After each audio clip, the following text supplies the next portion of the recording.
Morning, folks. If you've ever been trading an option or a stock and watched the bid just drop out right in front of you, go ahead and hit that like and subscribe button, folks. We're back for another day of live trading. We got the whole gang back. I see the chats already popping off. We got VRNA making a staircase here in the pre-market. Should be a good day. Roll that intro.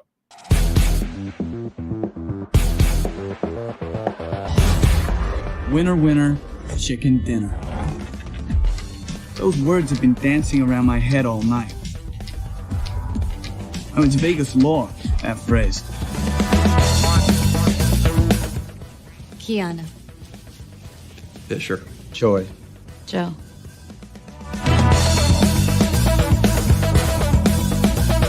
Cards drawn are the past, ones to come are future. And the best part? It's beatable.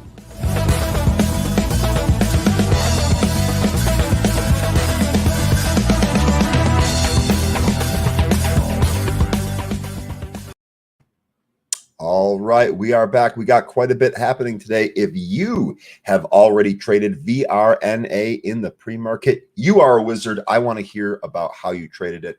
Special congratulations to our loyal viewer, Jonathan Lovelace, who is now a new dad. So getting your newborn son. I do like your second comment here. Holding my puts, hoping he's a harbinger of doom. Did not think I was going to read that here this morning, but here we are. Congratulations, Jonathan. Let's go ahead and bring the rest of the guys on. We've got Zunaid and Money Mitch. What's up? What's up? What's up? And definitely. How you boys doing this morning? Good, man. Good morning to you. Applauding, Jonathan. Hey, power to you. Yeah, definitely. awesome, Congratulations. Definitely nothing like life. And you might have to be starting to play for him a little Lion King, baby. I know that's what got me started when I was young. Nothing like the Lion King, but definitely. Let's get into some market action that's out there. Looks like we have another warning. And the tech wreck continues, guys. Micron coming in with a warning today. And pretty much, didn't we already get this in June? Yes, we already got them warning. They're coming with a second warning about how they're not going to be able to make their first warning guidance. So definitely you might see semiconductors have that downside tape right now. And this is the reason why, again, I'll be watching SOX S for a trade. We'll see what happens there. But let's start diving into some trades that are out there. Let's go into Ryan. I know everybody loves the plays that Ryan has, so let's go right into it. What do you got for us today, Ryan? I got a couple of things. First of all, we had Nvidia pre-announce their earnings. Micron's like, hold my beer. I got bad news too. Let's go do it. And they drop it here today. So to me, it feels to me like they're trying to get that bad news out of the way so that maybe towards the holiday season, things start trading a little bit better. Call it a tinfoil hat theory, if you will. That's the way I currently feel about it. But let's bring it back here to today for some things that we're going to be able to trade today. And we're going to start with none other than VRNA. I suspect this will be the stack du jour. We have a catalyst here. Verona Pharma shares are trading higher if the company announced, I'm not even going to try to pronounce this because I've already butchered it once this morning, met its primary endpoint and secondary endpoint in the phase 3 Enhanced 2 trial of COPD. Company also reported Q2 earnings results. So you have a stock that closed right around what, 690 yesterday, 695 the stock closed at. They have good earnings this morning, and they also have primary and secondary endpoint data on one of their drugs that treats COPD, which is a huge problem. If you watch TV at all, I'm sure you've seen those COPD drug ads on TV. It's a huge market. So that stock moved from 695. We're currently at 410. We're as high as 435 here in the pre-market. Now, we've seen a lot of these biotechs really rip, really get hot and go. Now, I don't want to buy this right here. Feels like we're chasing, but I definitely want to watch this out of the open today. I want to see how this thing trades. I suspect that there will be multiple setups on this stock. So this is probably going to be the number one trader here today. Definitely going to watch this. Got some others on the list in case that fizzles. RETO, this is Re2 Echo Solutions. They also have a catalyst. They're trading higher if the company announced its subsidiary REIT Ecological Technology has won the bid for Longji Country Comprehensive Land Management and Logistics Zone EOD project. Okay, it's a catalyst. I don't know how great it is or how long-standing it is, unlike VRNA, but the market really loves this. So we have popped up considerably, closed about 75 cents yesterday, currently printing about $1.10, had a high of 125. So really what I'd like to see, just to kind of see if this catalyst is any good, let's see if we get some volume flow that pushes this up towards the high. And if we do, let's see if we snap that high. Could be an excellent opportunity for a scalp there. The other thing I'll be looking at with this stock is if we do trade down, do we actually find a bottom?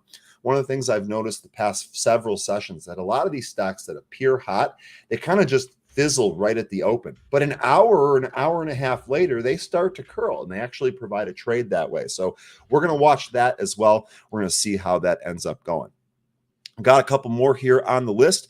ORTK on track. This is about $1. This thing's leaking pretty good here. We'll probably pass on this unless something turns around, but marked off some levels here just so I can be prepared in the event that it does turn around.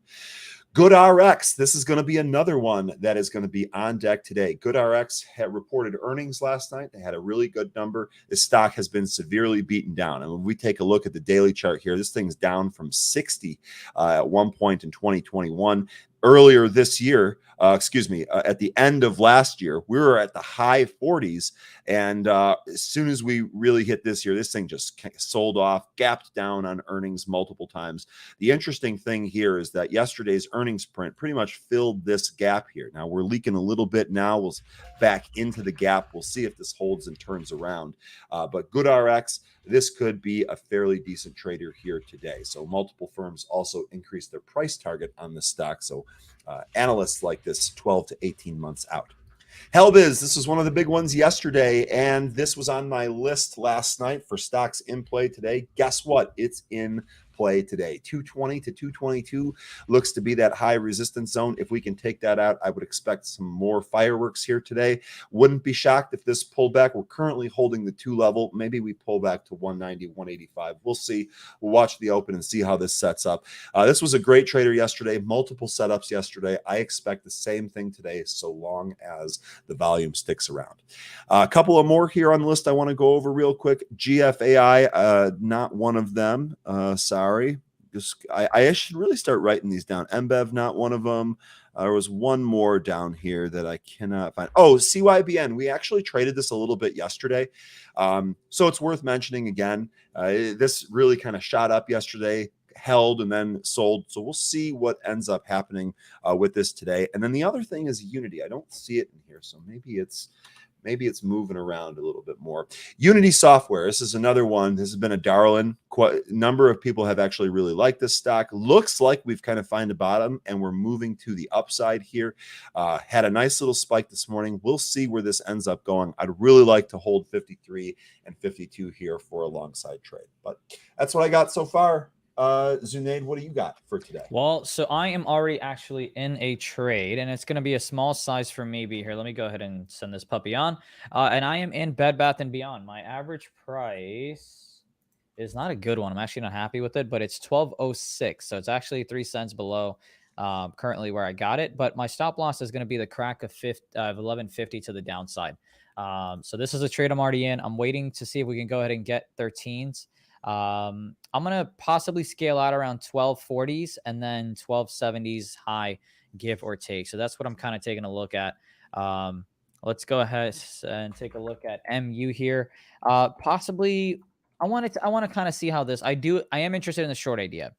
My one concern is I want to short around 59.50 with a stop loss above 60, but I also go ahead and kind of see this possibility of a gap down here with 61 being support. So if for somehow, some way it comes up to 61, I would expect that support to end up being resistance, and then we come back down. Not the best setup, which is why I'm not going to pay attention to it completely, but it is something that is kind of on my radar here.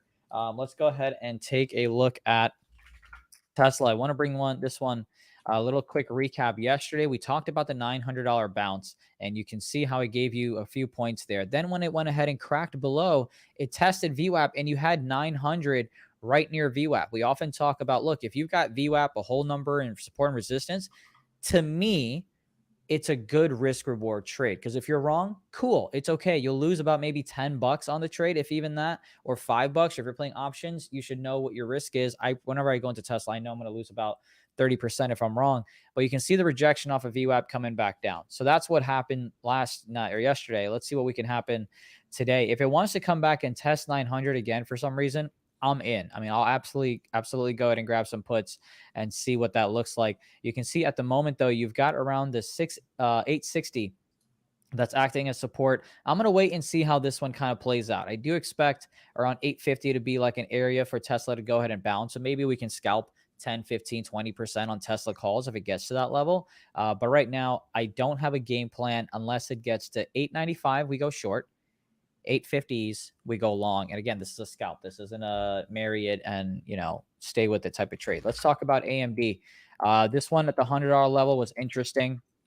I did not get a chance to play this one yesterday because I was on my flight, but you can see that it's cracked below 100. If this one wants to come back and test the hundreds, I am absolutely looking to go short here with a stop loss probably above 150. So I'm risking 50 to 60 cents depending on where my fill is going to be. But this is another one with Micron having negative news, with Nvidia having negative news as well. I fully expect AMD to go ahead and kind of behave in that similar pattern. Let's go ahead and check out some SPY. If SPY wants to come back and test around the 410s or so, I'm going to set some alerts there to go ahead and grab some calls. You can see that it's exactly where it bounced 2 sessions ago on Friday. And then as soon as I don't know if this line will actually, let's just crayon make sense. Yeah, it kind of makes sense. You can see a little bit of a pattern when it broke yesterday. It just kind of crumbled below, but you can also see here you had kind of lower highs every single time. And then when it finally cracked below VWAP, it just never could make it back up. So just going to try to be a little bit patient, see how things react. Before 10 is the only area that I'm looking for a bounce. Not necessarily looking to go long anytime soon. I'm sorry, not looking to go short unless I see a setup that I like. The only area for scalping calls is the 410 area for me. Let's go ahead and check out the cues on this side of things. At the moment, you can see 319 is held as support a few times. So actually, let's go ahead and take a look back. We always talk about looking left. Let me go ahead and you can see this area here. This is just kind of like a lesson for those of you that might be joining us for the first time. Appreciate all 600 of you hanging out with us. But you can see here you had rejection, right? And then look how that rejection ended up turning into support here. And that's what you always want to keep an eye on. You'll hear it a million times. Support turns into resistance. Resistance turns into support. And that's the kind of pattern that we've been seeing here so far. How is it going to behave? No idea, but I already kind of have an idea of what I want to do. And that's just to kind of wait for the first 30 minutes, see how it reacts, and then we can go ahead and go, because I don't have the best levels to go short or long on this one. Now, if the Qs come down at 315, that's an area where I'd be interested to go ahead and play some to the long side again, risking about 20% to the upside or downside. And as I look to my left, I do have Bed Bath & Beyond coming down, BBBY. There you go. Nope, that's not even in. Why am I typing N's? I should be typing Y's. A little too much cocaine this morning. I'm joking. Bed Bath & Beyond's coming down. I'm hoping for this VWAP to go ahead and hold. Matter of fact, I'm going to go ahead and add some here. Give me one moment while I go ahead and do that. 1183 after hours. Have to use limit orders. And there it is. I got filled at 1181s, which means now my average price on Bed Bath & Beyond equity is 1193. And my stop loss is going to be the crack of about the 1150s. But I do want that VWAP to hold. Hopefully it does. And we can maybe make some profitable trades out of that. What about Nvidia? Nvidia, it's nowhere near levels that I like. For me, maybe the 170 if you want to play it to the upside with a bounce. But yeah, it's trapped in no man's land. In my opinion. Yeah. And look, it's too early to go ahead and not focus on money and focus on naughty things. So we're gonna go ahead and block you there. I got you. All right, sweet. Never too early, by the way. I was gonna say that because then I was gonna make like a reference of morning something. But I'm derailing you. I'm sorry. You should get back. Well, no, you should have heard me. Okay, I'm not gonna lie. So I had broadcasted for about 22 hours this past weekend, and I said some wild, nutty stuff. Like I had R. Kelly jokes in there. I'm surprised. I'm surprised I'm flying out today for another gig because I should definitely be canceled. But anyway, moving on though. So I'm gonna behave a little bit because this is more of a trading show than anything else. But that's kind of what I have on Nvidia, which is nothing. I'm not the biggest fan of what I see. If it comes down to 170s, look, I'm going to go ahead and take care of that. But that's all I really have. Apple, by the way, same thing. No real good read here for me, at least. You can see I've still got my alert set around the 160s if it wants to go and try to bounce from there. But besides that, just going to wait, set up, see how things go. And of course, I'll always have my options open just in case things go ahead and come down to us. Looks like huge insider buy on XOM. I'm sure Mitch, whenever he's ready, he's going to talk about XOM. I know he likes to trade that stock. He's had good success with it.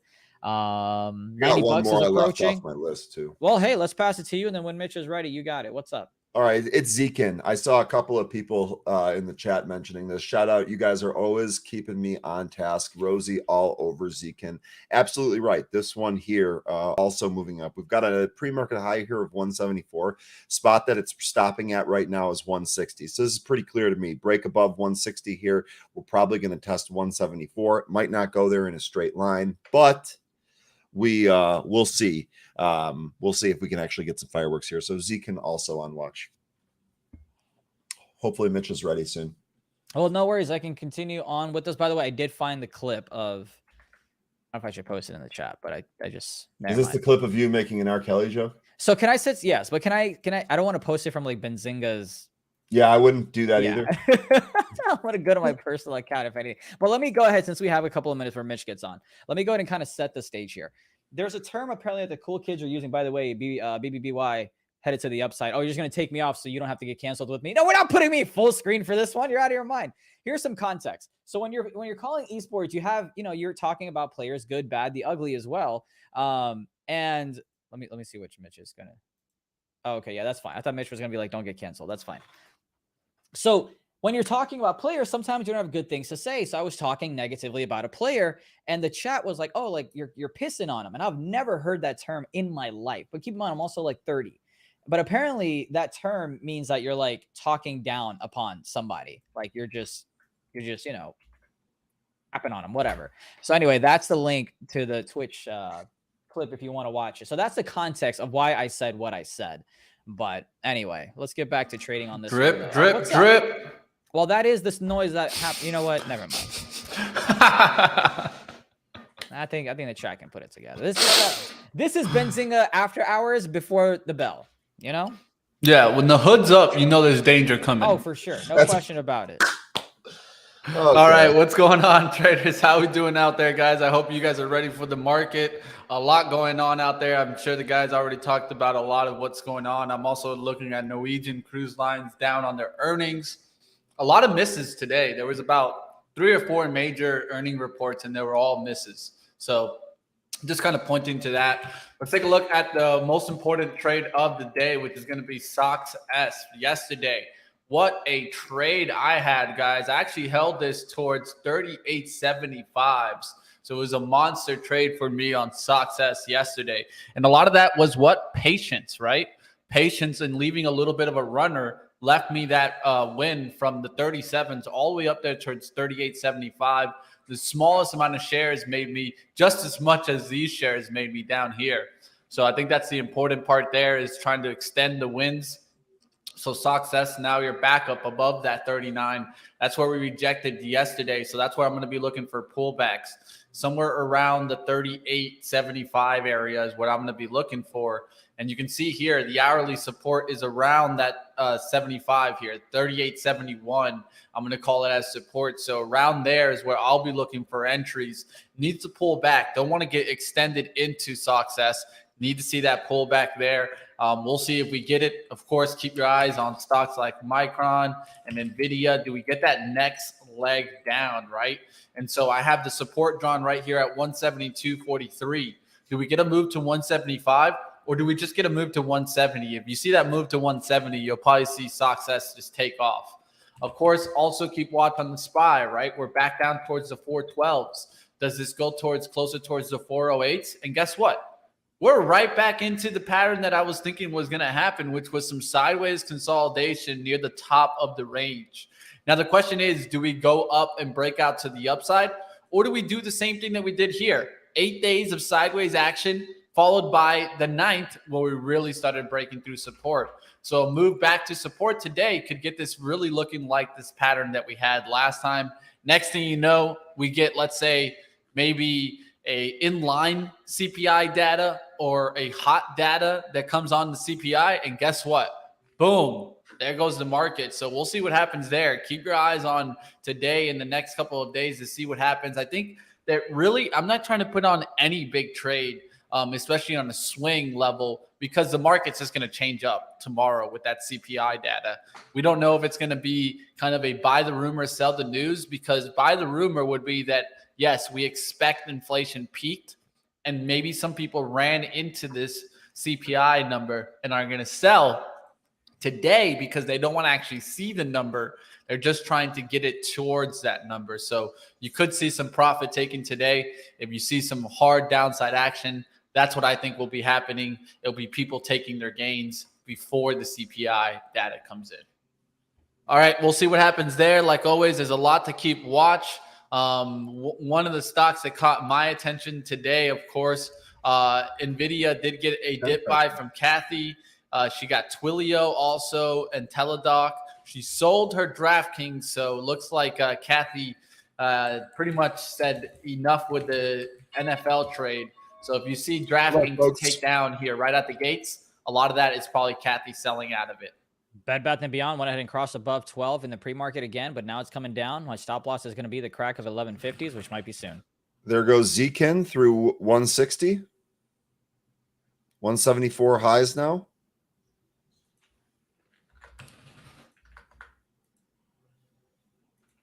Come on, don't do it. Don't do it. Go to the upside. Go visit 1250. See what that's like in life. Come on. Coming back in on Zkin.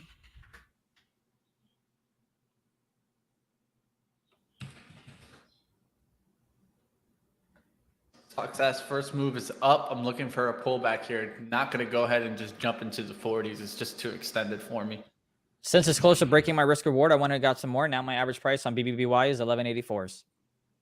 Tesla looking weak. That pre-market action rejecting to come up here towards the 900 again today. You could see Tesla wipe out to the downside today. Come on, baby. Break that puppy. Yeah, I actually like Tesla to the downside today. Come on. Come on. Come on.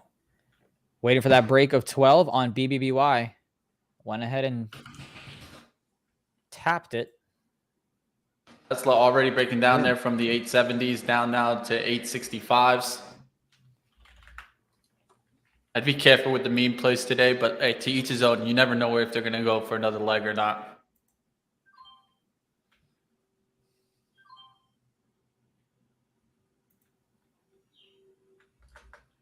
Energy up also again, guys. Look for those oil plays, right? Oil plays have been strong. All right, there's a crack of 1150. I'm holding it for a second, see if it cracks or stays or goes or what's it going to do. Looks like it's pretty heavy here, though. Looking for a bounce back in Tesla to 870s. Going to watch the VWAP fade on Tesla today. Sold here on BBBY at 1143. That was a loss for me. That was a loss for me. Oh, my bad. Well, now it's back above. Of course. Still nice job. Respect that loss. Still nice job. Well, I mean, it's a nice loss. You know what I didn't see? I didn't see the goddamn previous close. I'm going to get back in and have a stop loss below the previous close. I'm back in at 1164. Call me a degenerate. Stop loss is going to be low of day. I'm setting my stop right here at 1138. Damn it, man. Remember, Unity had that news. It's gone down straight from the open there. And so that one's an interesting one to look for a fade. My average price on the rebuy is 1166. I swear, if you don't go this time around, it's not going to be a good start to the day. Tesla continuing down here. Didn't give me that VWAP bounce kind of look. It just went flushing through the 865s. Looks really weak today. High getting dragged down towards 411. Down moves right out the gates here, guys.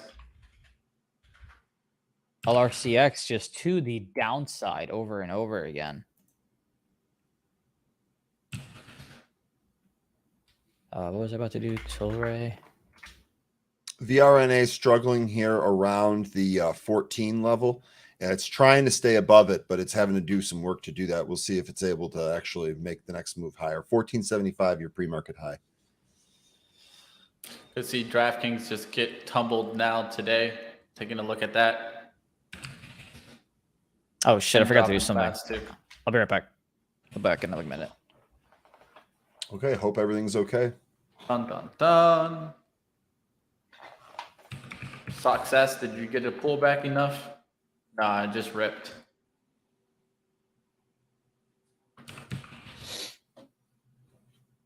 Looking for something by the VWAP, but not getting much out there. Roku on a weekday. I like the short on Roku.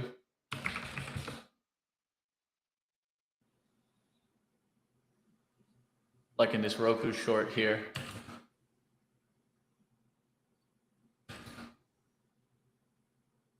Get into the 8120s here.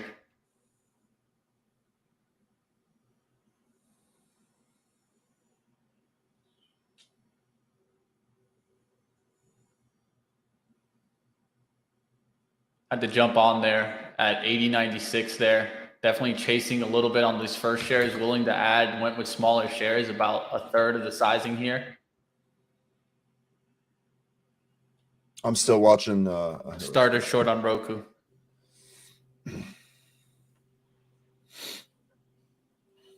Still watching Definitely got a little VRNA send here. in there. I have just 100 shares because I'm just kind of watching it, but I'd like to add to this and actually have a day trading position on. There it goes higher. There's a little squeeze there in Roku. Adding here in the 31s.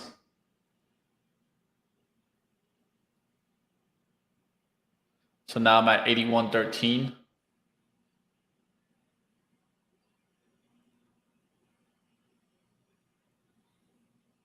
VRNA might take a while to actually settle down here. That's what I'm thinking. Take this off, take off the little bit that I have for right now. Wait for an actual setup here on VRNA.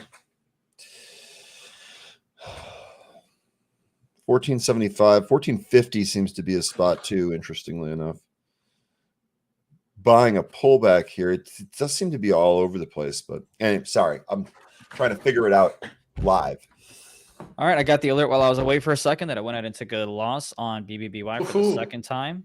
Who says we learn from our mistakes? I don't. Thankfully, my SIGA is still rocking. Looks like that one's up 88%. Eric, I did see Portillo's had what they called a synthetic offering. It's down a couple of bucks here today, down 8.72% right now. Wake me up when the stock is 70. Honestly, this is a longer term play for me. I'm in from 16. Offering doesn't really concern me. All right, got to be careful here. Roku pushing here. You're going to squeeze me out above 82s. It keeps pushing. Curious. Yeah, it's just squeezing me out. Roku squeezing me out there, guys. UPST. That's all right. Let's go ahead and check out. Tough loss there on Roku. AVEX. AVEX trying to pop above 3. Nothing there so far. BBBY, the 1150 is now acting as resistance as it's below VWAP. Again, took a loss on that trade. Down about 600. That's always nice. Come on. I was short Roku and I lost there, Sal. Oxy. Yeah, Oxy looks good. MRO. Interesting day there, too. We'll see if oil really starts coming back.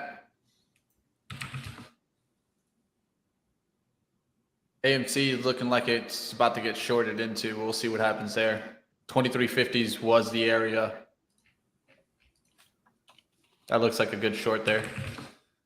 Roku's just too volatile for me there. Look at the moves in Roku right now. It's just up, down, up, down. Still looks like it's going to flush out, but it squeezed me out doing that 82. So just needed to limit the size a little bit more. If I would have been able to limit the size, I could have gave it to the 8250, but I wanted to give it to the 82. So it's how it happens sometimes. Sometimes when these stocks have huge spreads like you get on Roku, you can get caught. You got NVAX to the upside.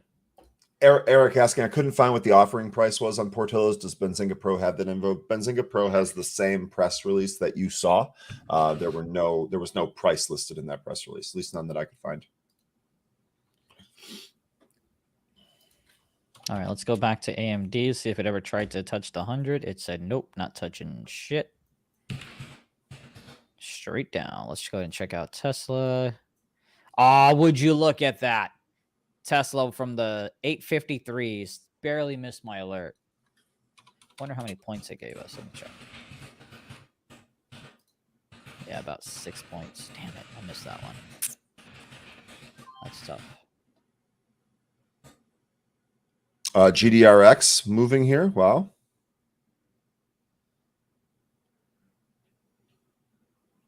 Right through 10.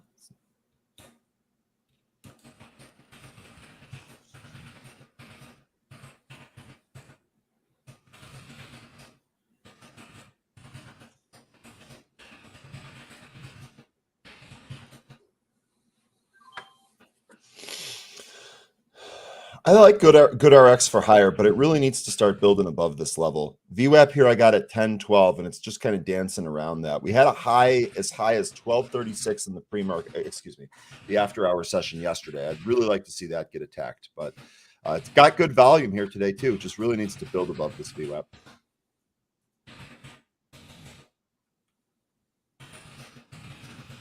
Yeah, I wouldn't be surprised if I had a little bit of chop. I'm just kind of looking around stock, see what I like. RETO going here and not in it.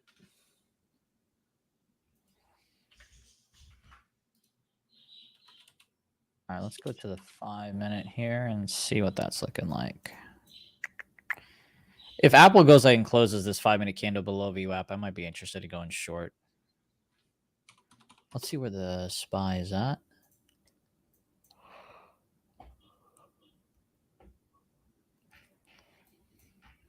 Oh, that made sense. Yeah, 413s. I missed that one. GovX over 3. Touch VWAP. Now it's bouncing. Yep, GovX has been strong. Saiga, I think, is at highs here too. Yep, sure is. See what those contracts are worth. Almost 100%. Nice. Kind of want to try GOVX. God damn it. I'm going to try a small size here on GOVX. Got filled at 302s on GOVX. Stop loss for me is going to be Elbiz turning up here. the crack of 280s. That's how I'm going to plan things out. Looks like it's coming down just a little bit, so I got a little bit more. Got filled at 298. My average price on GOVX is $3 on the dot.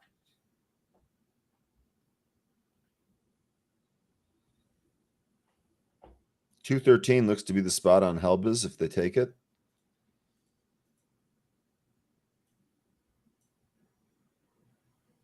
Two is your VWAP, so I'd actually really like to get another opportunity to take this at VWAP instead of buying the break, but we'll see how this ends up trading here.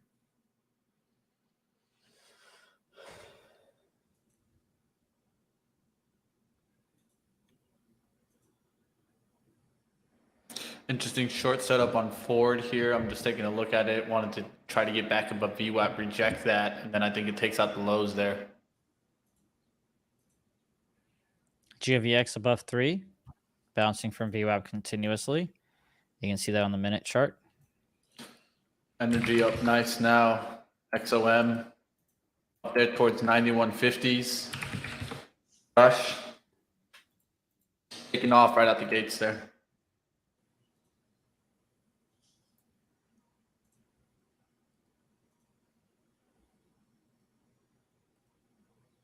All right, let's go and put up these two here for a second. Helbiz 210. There's some size at 210 on Helbiz. Let's see if that gets hit.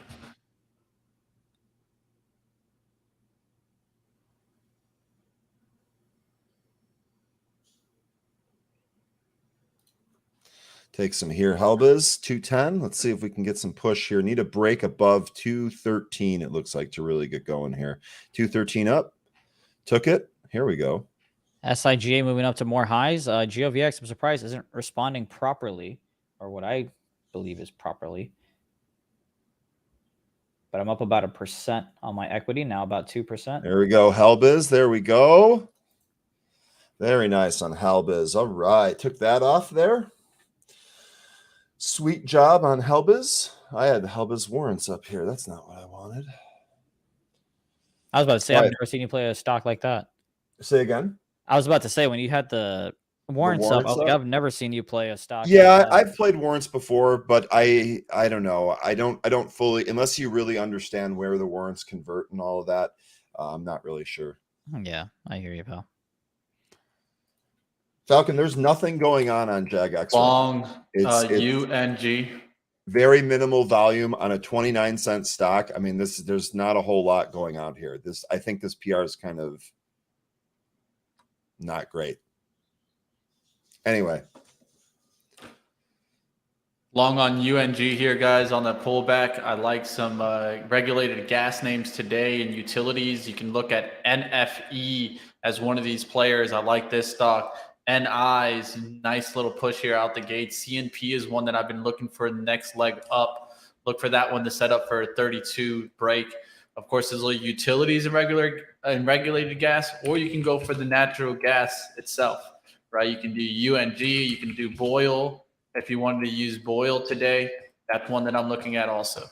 I've got no idea if anyone's in these SIGAs with me from last week, but the $20 calls that I purchased that expire August 19th, I have a sell order for $4.90. My average on these is $2.20. I'm looking to just get out at 490s if I can. SIGA, go. UNG is at 26.89. SIGA new highs. GOVX is just not responding in the same manner, which is upsetting. Maybe I'm in the wrong stock, clearly.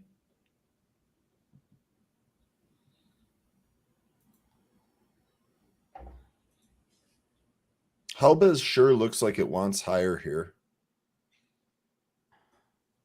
I want to live life a little dangerously, so I kind of want to go with some calls here. I'm gonna, because why not piss our money away?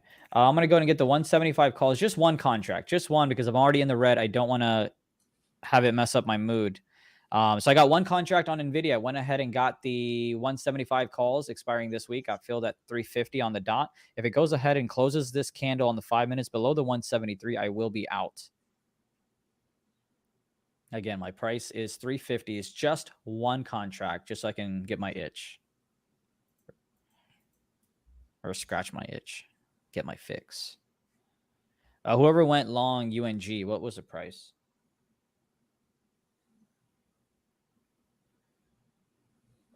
The reason I wanted to play Nvidia is because it's holding this VWAP for now. And I'm waiting for it to possibly go ahead and go over the 174 and head to the upside. And then you also had some calls coming in, approximately $250,000 worth on Nvidia 180s as well. So again, is it going to work out? I don't know, but it's not like I'm betting the farm on it, right? I'm just taking one contract to see if it works out. If it doesn't, it doesn't. That's okay. SIGA looking to pop over 24. Looks like this one did hit in the after hours, it looks like. Or excuse me, pre-market a couple of days ago to near the 24.88. So you've got 173.64 here on Nvidia.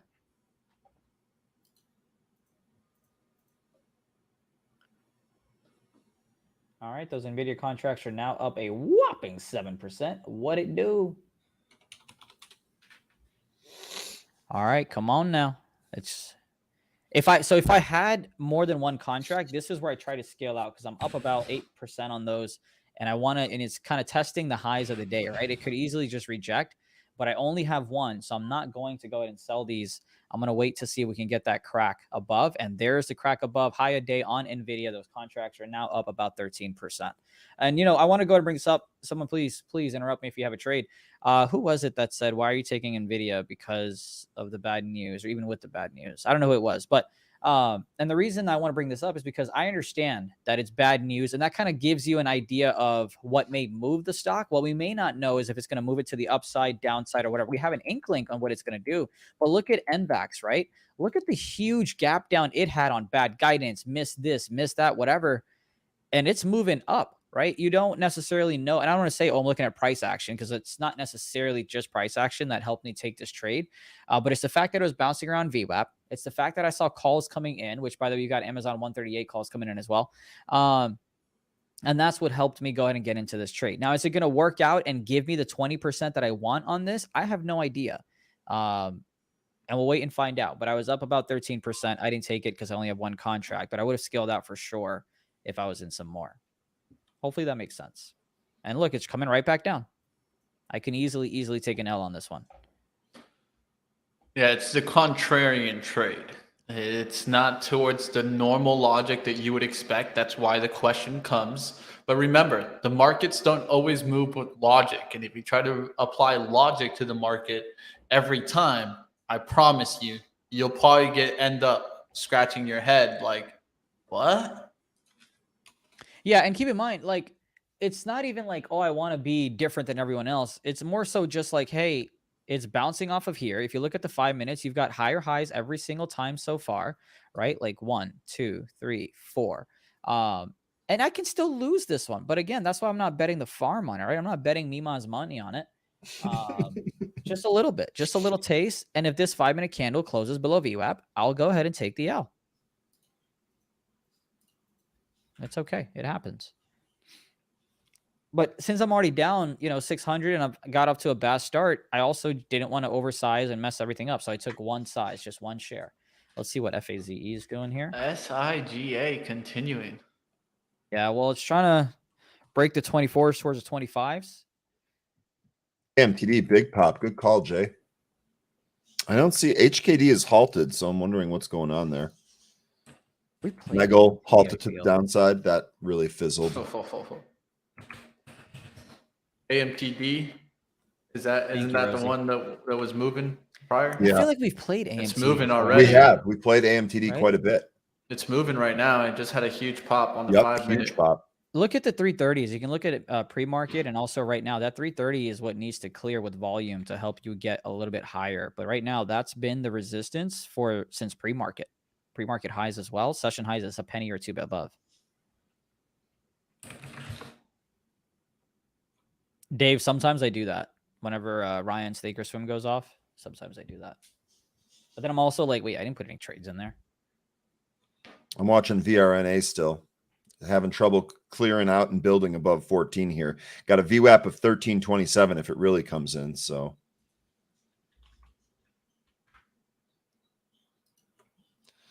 try a little here at 1377. A very quick trade. Here, let me go and put you up. There you go. I want to see if we bounce here and take out that 14 level. It's totally possible that we just flush though. So I'm going to be very careful. Really reduce size on this because it moves around so quick. Look at that.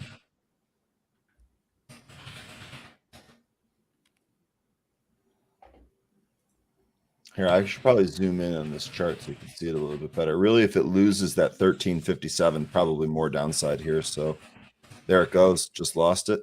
See if we can pop back up here. Nvidia to the downside. Again, I have 3 minutes in this 5 minute candle. Since I have one contract, I'm going to be okay. If I lose 30% on it, that's all right. What I am worried about is this GovX. Because as SIGA is looking to break the highs, GovX is nowhere near it at the moment. And that's a concern. All right, guys, just added there to UNG at the 84s. Willing to add again above the 90s here. Just got that push into the 90s.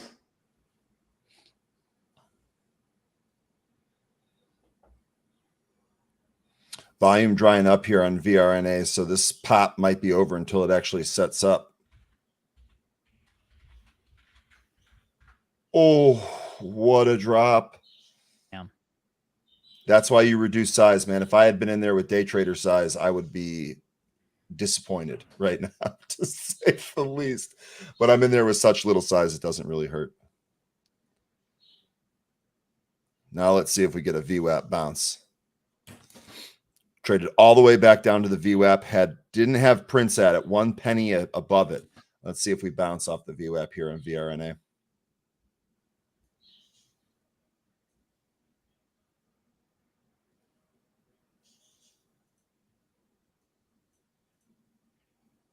Seeing if we get buyers down here. Looks like we are getting a little bit down here.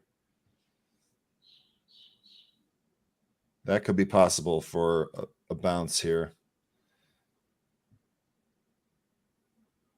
Fertilizer name strong, Jay saying. Let me take a look here at what's going up, what's coming down. Energy up about 0.46, utilities up about 0.7. Then you got financial services up about 0.05. Everything else is in the red here. Technology is actually dipping here fast, guys. So take a look at StockS. It's starting to take off through the roof. I wasn't able to get a pullback on StockS today at all. So this just shows me weak on stocks like semiconductor stocks. So just be careful on AMD. And there you guys see AMD trying to take out the lows. Same goes for Nvidia. I would just draw a warning flag. Hey, to each his own if you want to play that on the upside, but I do see a lot of downside action in semiconductor. Look, you keep saying to each his own every stock you in, and if it keeps going down, you're gonna pay for my losses. All right, you're giving me bad juju. It's up to you, man. You're giving me bad juju. Now I'm gonna go ahead and get out Nvidia here. This is what's giving you bad 15. juju. This right here. I lost 15%. I was up about 12 to 14% to the upside on Nvidia here. I wanted to get more. I wanted to get the 175 because I wanted 20%. But I did end up taking that loss here. The one that has me concerned, so I am 0 for 3 on the day. The one that has me concerned in terms of what trade I'm in is this GovX because it's below VWAP. And as SIGA wants to make high, GovX doesn't necessarily, it's not really responding properly. So I'm going to go ahead and just go ahead and sell my GovX here. Let's see what my loss is. Looks like I'm down about 1.5% on the equity side of things. I'm going to go ahead and sell that here at 294. I'm out on GovX on 294s. Let's go ahead and check out the Qs here. I want to go short Qs, but it's way too down here. I would love to get a retest of VWAP, maybe around 318s. But I'll be honest, now that I'm down about 700 on the day, not really feeling it. So I may not take any other trades, but I'll hang out and call it out what I see. But just not the best day. Yeah, not so far. Still watching VRNA here. I want to see if it can actually bounce. I know it overshot the VWAP here, but I'd like to see it bounce and reclaim that VWAP. Again, in this with very, very small size. So not terribly concerned about this pullback, but definitely an L so far to start here. Yeah, on that pullback that I was looking for StockS, I should have been looking for probably SQQQ because that came back to a nice support. That could have given you a nice entry, and now it's starting to take off. There's a Qs coming on down. Let's go ahead and check out what the hell is that? Oh, let's go ahead and check out Nvidia here. So those contracts that I got out, right? Let's see. I got out and I accepted my L at 295. They're now going for about 260. So I just saved myself about $35 or whatever that math is. Just because I, respected what I was going to do. It's the way things work. I just want to live to fight another day. Absolutely. So there is some cool kind of leverage tickers that are coming out today. And it should have already started trading. So I want to check some of these out. One is the Tesla Bear 1X, which is TSLS. So let me take a look how that is trading. So is it basically an ETF that tracks the Tesla price? Is that what that's? Yes, but Bear on that. And then there's 1.5, which is TSLL. 1.5 bearish, and then the bull to Apple would be AAPU, which is 1.5 bull Apple. So these are Dextron ETFs. If you guys want to check these on out, they're interesting to talk about. Definitely. I don't even have some of these tickers right now on my I've card got it here. I've got a TSLL on my trading view here. There you go. You see that? It's down because remember that's bearish. So you would want to trade this to the upside if you think you're going to get kind of that upside move in Tesla. And the big thing I wanted to take a look at, do you have the TSLL, which is the bull 1.55? There you go. The 1.5. There you go. All right. So that's the one that would be trading down. It's bull. So if it's trading down, of course, Tesla's coming down and it's going to go down faster than the Tesla ticker itself. Do you want to go ahead and answer this one here from Dave? What does it mean when it's supposed to move 1.5? Exactly that. So it's leverage on the price. So when the underlying price goes down, let's say $1, the underlying price for this should go down 1.5 times that 1.0 move. And so you're going to see the reactions will be faster than the stock itself. What is this kind of a really kind of look towards? It's essentially just leverage. You're getting free leverage to trade those stocks towards a direction. There's UNG getting that nice lift there. I don't understand why this product exists, to be honest with you. I think it's percent-wise, though. It's not point-wise, right? Or else that, because if Tesla goes down 13 points, this is already at 24. Yeah, it's I think your percent-wise. concept you're saying is percent-wise, not point-wise. Yeah. Yeah. So you got to calculate the percent times the leverage. And whatever that move, your timing's towards the other. And this is always usually done with swaps. It depends on how they're doing it. So I would look into it also, how they're getting it done. But it's interesting to just talk about. Nothing that I say trade today. Maybe check it out. Understand what's going on there. For sure. And of course, I did go ahead and get filled on my SIGA on those contracts. 490s, I am out. I was in at these at 220, so more than 100% gain on those. I am out of SIGA. Let's see what GovX is doing now that I am out of the trade. And real quick, I couldn't fit it in there. VRNA, I am out there in the low 13s. Clue, I'm not waiting for a specific price.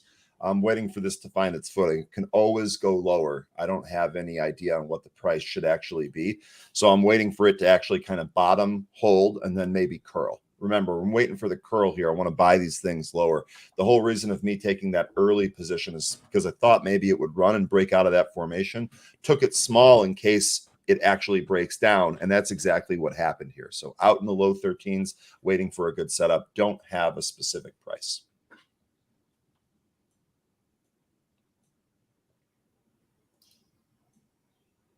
RETO retraced that whole move through 110. That might set up again.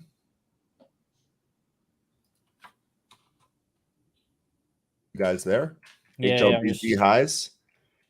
Paying attention to this Nvidia, see if I can get a chance to go ahead and I'm go just short. watching my UNG trade here, guys. Let's see if it takes out the 27 now. We're in from 26. I have 2690.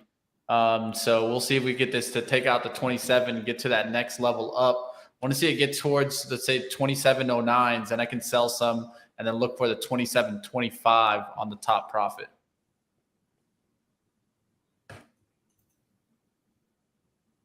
Tesla cracked below 853s.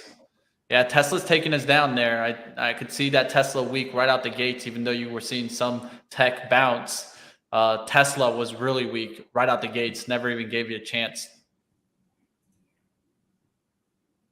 Where's Tesla's next support level? I think Tesla eventually gets down 30s. towards the 50% retracement of the recent move, which would be 810. You want to put yours up and show that? Here, I got you. Yeah, I've had this drawn for a while now. It's that 810 level. I've been talking about that since it started breaking here. I even remember I had a short at 934 for Tesla. Imagine if I still had those shares. It'd be looking pretty, right? But yeah, 810 is the 50% retracement from that recent move. And so that's where I would put it. Gotcha. SIGA still looking to break out above 24 with volume. GEVO, interesting setup here. GoodRx 950 handle. Everything trading down today. Nothing is really strong, including the overall market, as we continue to pound lows here. Tough market this morning is right, Jay. Yeah, but I think we'll stick to the range. Remember, there's around the 408s, 407. So I don't think it's going to get too much lower than this. I think you're going to start seeing some slowdown once you get around that 409 area, if you even get down there. It could even hold up right here. So it's a lot of this chop because of what's going on in the market overall. And everybody just focused really on that CPI data, right? Yeah. And it's just going to be really dependent on if it does come in light, how light, and if it comes in line, what does that mean for the markets? Come up here. Hendricks is just knocked out. Buddy is screaming at me, and I'm trying to get him to come up here to say hi to everybody, but he doesn't want to. His camera shot today. Come here. What's going on, kitty guy? Why are you yelling? I don't know why he's yelling so much. How did that DKNG? That's coming down now. It's cracking hard. Triple BY starting to crack hard there too. So it looks like that meme stock trade is done right now. At least look at AMC cracking really bad now. It just cracked again through the 2350s. That could keep coming on down there. GME is another one you guys can be watching. Just be careful with those. What's the Tuttle one? Tuttle? Yeah, no, Matthew Tuttle has some ETFs that are specifically for these. Let me go looking. Give me a second. Nvidia bouncing. Oh, missed that one from the 170s. You can see my alert there. How GameStop close that one cracking. was. Speaking of GameStop, let's see what BBBY is at. Here's another example of I accepted my loser. I got out. Around the 1140s. If I had held on, I'd be looking at a whole lot of pain here. So manage your risk. Go in with a size you're okay losing, and get out. It's okay. Dylan says, Buddy didn't like my trade. Well, you're right. There hasn't really been anything good today. Today has been rough for sure. Sark looking really nice there, guys. If you guys want like Sark, it's Sarkin today. Let's put your charts up. I'll show you guys Sark. Just going around here. Look at Sark, Tuttle Capital Short Innovation ETF. Of course, this is the opposite of ARK. At ARKK heading down fast there, guys. You've got the inverse also breaking above 50, which I don't. A lot of the bio. I'm sorry. Go ahead. You're fine. I don't know how much that matters. Whole numbers in those inverse ETFs and stuff. So don't mind me on that one. I have no data to back that up. ARKK is really dropping fast, and a lot of this is also what I'm seeing is a lot of it is biotech turning around, and so healthcare was really strong for a while now. Biotech is starting to turn back down, and that a lot of that had to do with that Novavax result that you got guiding down.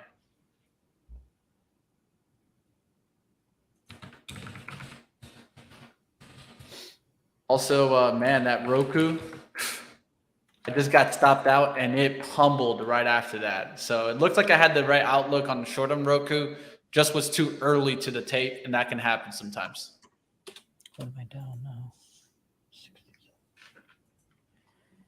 I'm okay on that. Wayfair down 9%. That just shows me right there. Yeah, those big pops that we're holding, they're not holding anymore. They're really starting to come on down there. VRNA tried to bounce off the 1255 level and immediately rejected and now lower on VRNA. So, man, huge weakness after that move up here. Just huge weakness. Everyone's selling into this thing. I'm not even sure if this is going to set up again. VWAP here at 1324. Really need to turn around in order to do that. Nice job, Ron. I don't know, guys. I just made great profit on ATRA. I guess I missed what that's connecting to. Great trade. That's a biotech. It's a smaller name. There's still some, of course, that are going up in biotech, but I think the big ones are starting to turn around. I think that's the important thing. I mean, the Lab D, the levered bear ETF, you're up 6% today on Lab D. So there's definitely standouts against the group, but the group as a whole here. I mean, just take a look at the XBI. Watch the XBI down 2% today.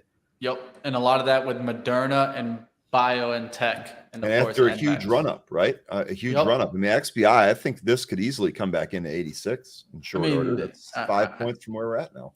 Those big boys. Moderna is what 74.3 billion, and it's down 4.4%. BNTX is down 4.9. Add NVAX to that, yeah.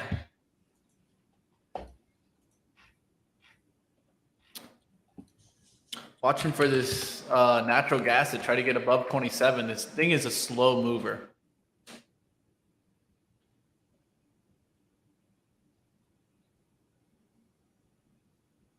God, BNSO yesterday in the pre-market 1339, currently printing 630. And as you see that meme stock thing kind of go away, one thing that will happen is the buy the dippers will find out that yes, it's not 2020, right? So just be careful out there. Those things are going to be very short-lived. Short squeezes, yeah, they come in a bear market all the time, but one thing that happens is when they turn around, they also seem to be really strong when they do that flip. What's going on with AKAN? Anyone know? Got a Which PR one? here. AKAN. Popping hard here. Got a PR this morning, it looks like. Yeah, this looks like kind of a squeezy type of stock. Maybe Premium indoor cannabis flower grown in its Sintra facility in Portugal. Cannabis play.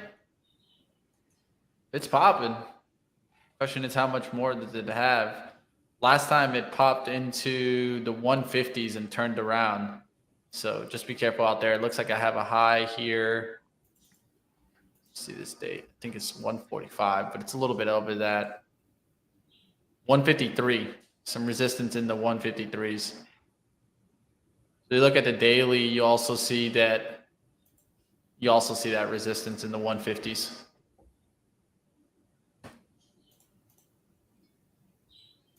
Energy continuing on up today. Exxon Mobil now almost to 92. Hey, little guy. It's not a bad trade there. Gush trying to get back through that 148. Doesn't look too bad now that it's holding 147. I'm patiently waiting on things to set up to the short side, but everything's already to the down. Hasn't really tested VWAP to the way that I like. Good like for you, this because MRO. I'm having trouble being patient today. Things just keep getting worse. Yeah. I've been there. Come on, buddy. And just to show you guys what I've been kind of talking about, you see Nvidia here from that 170. It bounced, gave you a 1.5, but I didn't play it because it didn't hit my trigger alert here at 170.16s.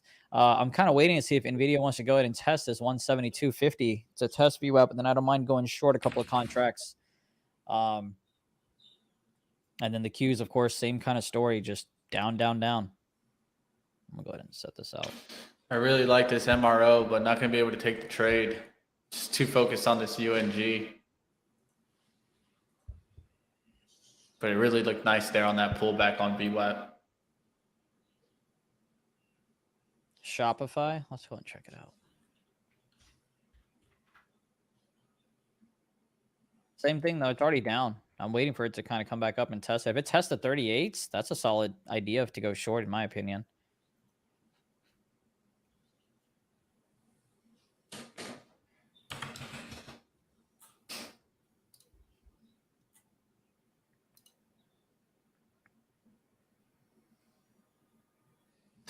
There's a nice little pop in MRO back towards the 2245. So we'll see if we get the pop through the 2250s.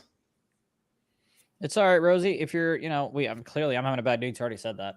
But make sure you kind of just take a step back. Do not force any trades because you don't want to make it worse if your mental is not right. Go outside, take a walk, get some serotonin, get some sun. You'll be okay. Yeah, sometimes it's definitely good to just, call it quits earlier than later. One of the things you don't want to be battling is your own mentality. If you're noticing that, then, we don't have confidence in our abilities. And that's the one thing you don't want to lose. That's when you go on tilt, that's what you affect more is your confidence. So just be always keeping that in mind. Here's that pop for UNG here. Now we're starting to get that push up here. I'm going to put out an order to sell some at 27.07s here. Sell about half here into that move. Boom, just sold half of it at 27.06. Of course, this is from the 890 mark. I did add to this. Original was 84. So just took some off there. Not going to let the rest of this work. Show you the 1 minute so that you guys can see it cleaner. So buy, sell. Sold a piece of it now. I talked about how I wanted to sell a piece in that area. It's about being objective and knowing the rewards. Now the next one up is 27.25. And I'll leave a quarter there to leave the rest of it running. Now I can go look at that MRO trade that I wanted to get into. This was this trade for the 2250 break. Like this move towards VWAP right here. Wanted to get in at 38s and then look for the breakout above 2250s. Looks like I'm not going to be able to get it unless I want to do a scalp trade, but I don't do scalp trades. Very rare will you ever see me try to scalp something. But this looks interesting there. Nice little pattern. You see the up 1, down 1, up 2, down 2, up 3. We could still get a pullback here.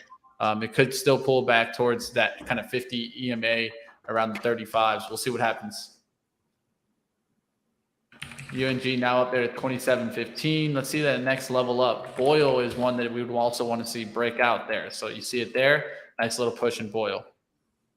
Givo took that 342 spot. Nope, they just refilled it. Never mind. Couldn't even say it fast enough. Sorry about that. I was watching ATRA here. 460 looks to be the spot. All right, in about 2 minutes, guys, I'm going to leave you guys with Ryan and Zunaid. They're going to continue trading on over until 11. I need to go work on some things, so I'm going to try to close up this trade in UNG. If we can get one more little push above the 27.15. If not, I'll just take the profit and run. It's not a bad profit, and then we could just call it a day. And continuing the green streak, right? Even though we had a red trade on Roku, trying to get back into the green on the day and keep trading into the green, baby. Oxy looks better than most oil. Yeah, it's probably having Buffett with the buy button. And that those 57s when we talked about when it was down there to 57, what an opportunity that was for the Oxy buys. That was a nice look if we were able to get it there. Q's coming on up a little bit, still far away from VWAP, and you've also got Nvidia kind of doing similar things. So this is what I'm watching. I'm hoping to go short Nvidia here. Again, I'm only going to grab about 1 to 2 contracts. Q's here as well. We'll see. We'll see. But this is kind of the area that I'm patiently waiting on. TCDA, let me see here. Wow, that one's moving. I don't know if I'd buy it here, but if you really want to take a crack at it, the closer to 12, the better in terms of risk reward. You got the VWAP and the EMA there from the 5-minute. Let's see what the daily looks like. Yeah, daily is way above everything in life. Man, tough day, man. Tough day. I'm not finding anything to get to work here. That's the daily on it. Clearly it moves and it does some wild stuff. 18 could be somewhere that this one can go, but again, to me, the closer to 12, the better, just in terms of risk reward. But also, I don't have a good read on this. I don't know what it is. I don't know what's going on. I don't know the float. I don't know anything on it. So not valuable stuff here. GovX, another one where I'm happy that, so far it looks like all my trades that I've taken an L on, they've continued to go against me. So I'm happy with the way that I cut my losses. Obviously, a shitty day. Your first stop is your best stop. Yeah, that's the best saying there. I love it. How are the chip Sun stocks W through looking? 3 here. Sorry, Zunaid. You're okay, buddy. What'd you say? Sun W through 3. All right. I don't have it up on my screen, of course. That's okay.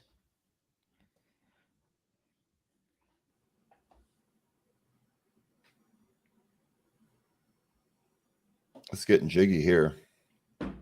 Not in this, though.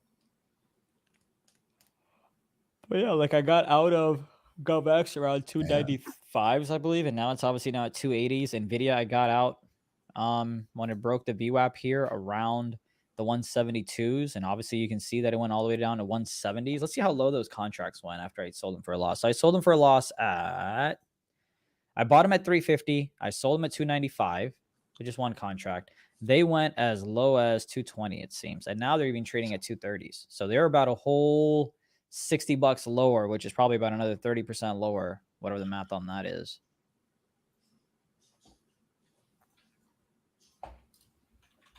Sun W, man, this was big through 3. Didn't take it here because trades have just been so terrible today. I just didn't take it. And of course, this one's going here. Already got 14 cents on that spot through 3. Sun W. What's interesting is Tesla's kind of hanging out around this 850. But let's talk about Sun W, and then I can talk about Tesla. It's not moving anyway right now. No, there's nothing to talk about. I mean, I straight up missed it. Trade's over. Okay. Got it. Order out to cover at 27.23 here on UNG. Looking for the push above the 27.15s. Just hit 27.16. Let's see if we get that lift into the 20s and just take the trade off. Let's see what happens here. Oh, boy.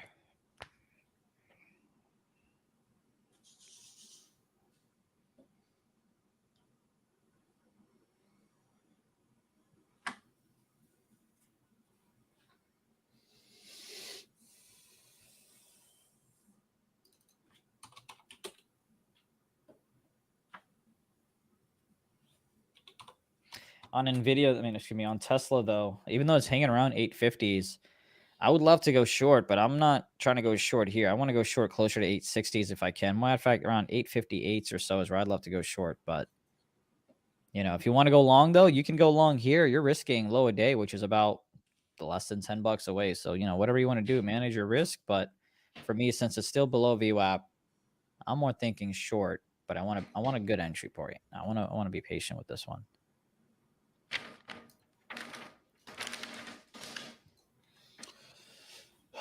Jess, I'm watching Chara too. It definitely seems to be a lot of people watching it. I know a lot of our happy hour group is watching it. Earnings next week.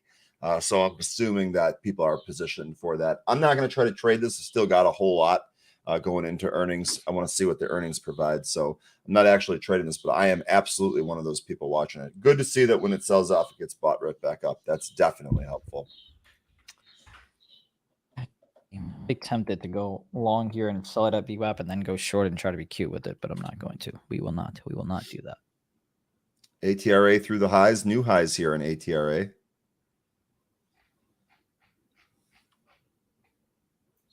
If you like SIGA, it's hanging out around VWAP.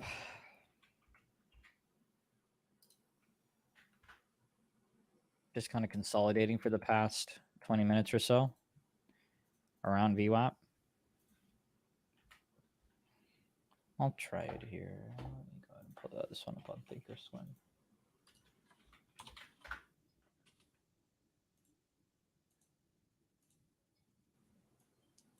All right, bought some SIGA at 23.93. I'm going to try to buy some more around 23.66. This is definitely a smaller size for me since I'm already down on the day.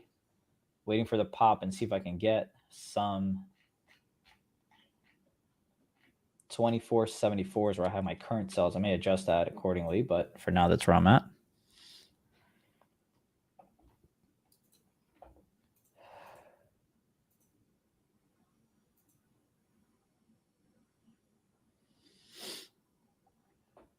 Ooh, looks like Tesla popped for a second right above. Did it really?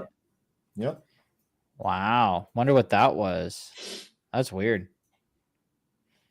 I've got no idea what that was, but without knowing what that was, I'm not going to try to get into this short, but that was interesting. Very weird. It was the biggest, well, it was not the biggest, but it was a pretty big volume stick by comparison. Really just retraced it instantly. On the minute? Yeah. And I don't see any news. It was in this minute candle too. I don't know, but Nvidia is moving up here. See how it kind of based around 170, and then now it's making its way back up. Definitely a little hesitant to pull any triggers on any shorts, but again, I'm waiting for it to come to around 172.21s anyway.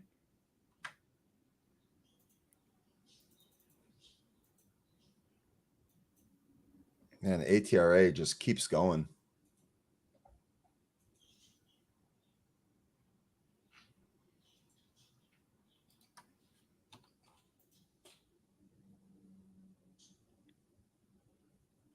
Nice job on DVN, Ron. Glad someone out there is making some money. You've been doing it every day.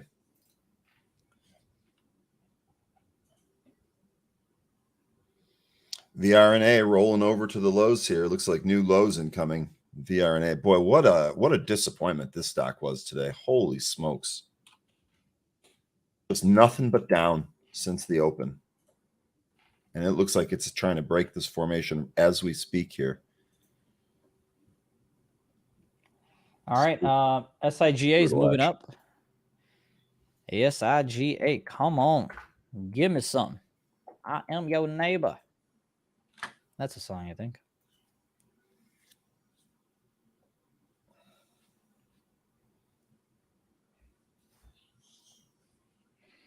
SIGA, you can see here my average price was $23.94, I guess. And it's gone ahead and moved up, gave us about 30 cents, 40 cents or so. And now it's coming back down. Again, I'm looking to buy some more if I can, around 23.65, which is right about near VWAP. Because if we go on the 5-minute, it's just kind of consolidating a little bit, right? Waiting for it to possibly go ahead and pop above. Just a little flag on the 10-minute you can see.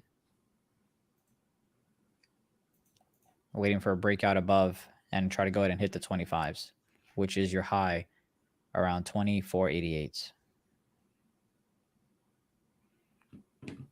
Jesse, Happy Hour is a show for Benzinga Pro members. We just discussed the market, ideas, happenings, what's going on. It's just like a hangout right after the market closes for Benzinga Pro members. Tesla coming back down. Looks like we had the right idea. That wick just freaked me the hell out. But that idea was right. Getting to the chopper. If Mitch were here, he'd be so happy with you, Joyce. Yeah, he can hear us. Hopefully he has a little smile on his face. But congratulations on accepting that, hey, it's not your day and you need to get out. Live to fight another day. That's the biggest lesson I learned in the 2020 crash. When I lost my shirt. You're short Tesla? Okay, so hopefully you got short around VWAP and not short now. Because in case it tries to go ahead and test VWAP, you don't want to end up being red. But good luck to you. Know what your stop loss is. Know what your profit taking is. And make sure that your risk reward, you're happy with it. And if you do end up red, since Rosie already said you already had a bad day, make sure it's something that you're able to accept.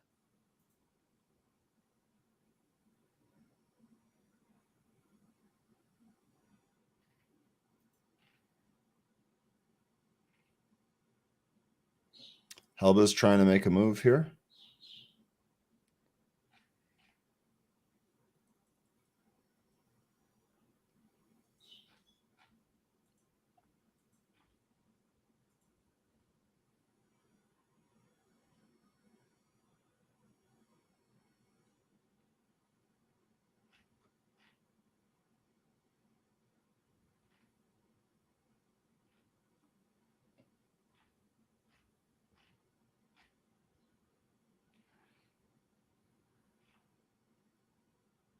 Sorry for the dead air, folks. Yeah, big proponent of not forcing trades. That's one way to really get hurt. Trying to find some stuff here for you, but it's just not great today. You've got Tesla coming up near VWAP again. Man, I want to go short, but I've already lost, and Tesla's gonna take another few $100 from me if I'm wrong, and I can't have that today. So I'm gonna stay. We do not have a fraternity. No. There's no fire and rebirth or anything like that. It's basically just people that are passionate about the market. Initiation fees can go to Zunaid@benzinga.com for PayPal. Helba's right through 25 that time, interestingly enough. Starting to get filled here at 25. Oh, let me go put you up then. Okay. Now it's time for it to sell off.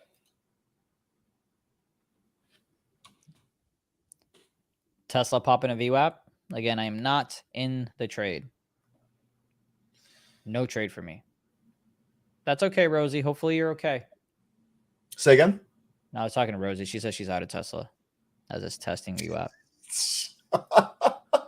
Oh, it's Jessica. I'm glad somebody has a sense of humor here. Don't listen to him. We drink the blood of the stocks that have done wrong. That is fucking hilarious. Oh, man. I'll take a good laugh on a morning like this anytime. Way to go, Jess. That's really funny. If you want to check out Nvidia, again, it's holding that 170, man. I like it. I just don't know which way it's going to go, obviously, but so far it's holding that 170.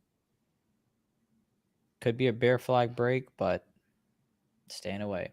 Staying away. Only trade I'm in is SIGA. And if that breaks below VWAP, then, well, GG's. I'm ending the stream right there. No goodbye. No nothing.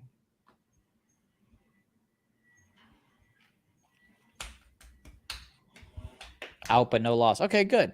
Good. Looks like okay, that tells me then that you had a solid entry on Tesla as well. Looks like you had it near VWAP. You were in some profits. You wanted the break of 850, I would assume. And unfortunately, you didn't get it. But that's good, though. Way to respect your losses. Helba's back at that 225 block. We'll see if they can clear it out.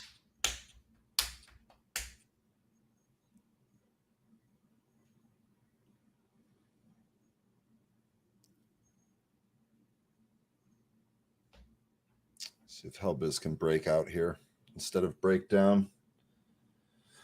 Looking across the market, let's check out the Twitter streets and see what we got. BBBY. Hub is breaking down now. The only way I'm playing BBBY is if it crosses above VWAP or if it goes ahead and touches 10. But either way, I ain't touching that. Went ahead and got filled on my SIGA as it bounces near VWAP. I'll tell you what my average price is here in a moment, but you can see as I had my order out on VWAP and it went ahead and touched it right over here. So I got filled, and now my average price is $23 and we'll just round it up, 80 cents to make life easy. $23.80. You can see that I am in the money, but that's not what we're going for. We're going for around 24 break, and then 24.50 ultimately is what I want.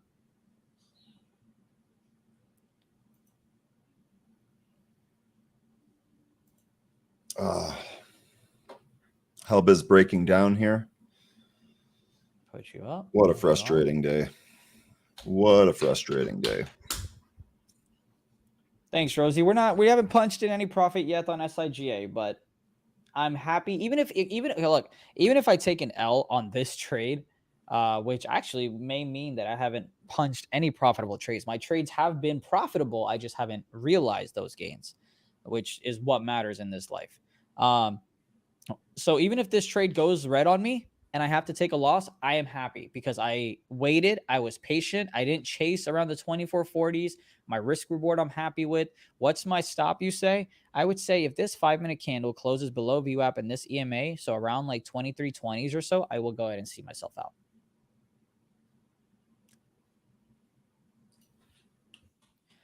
And look, if you're just joining us for the first time, obviously we haven't made the best impression on you, but hopefully you understand that this is the process that we go through and what we try to find and how we look for the plays and what type of price action we use. Not every single day is profitable. Matter of fact, I've been profitable this whole month, except now I don't believe I will be today. So, you know, it's fine. It happens.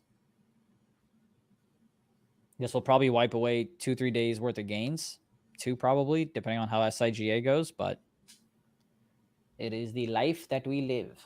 Happens.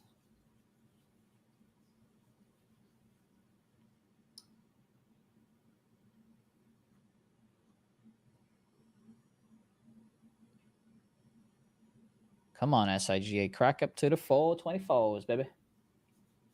Go, go, go, go, go. Matter of fact, since I sold my SIGA, remember those calls? That helped offset some of these losses, but I'm still down. Let me check.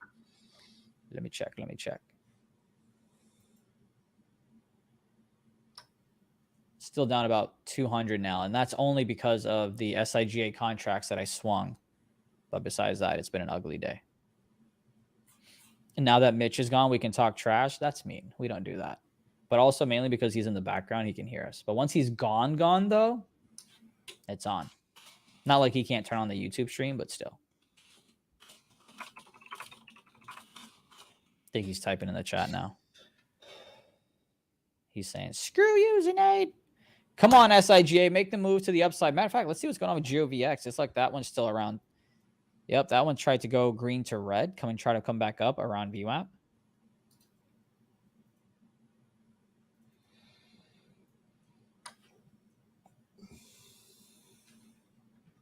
We'll check out Veru, see where we're at here. Ooh, Veru's still trading down. Next spot here looks like 1080 on Veru. What's BYOP mean? I don't know what that means. Which one? This question here.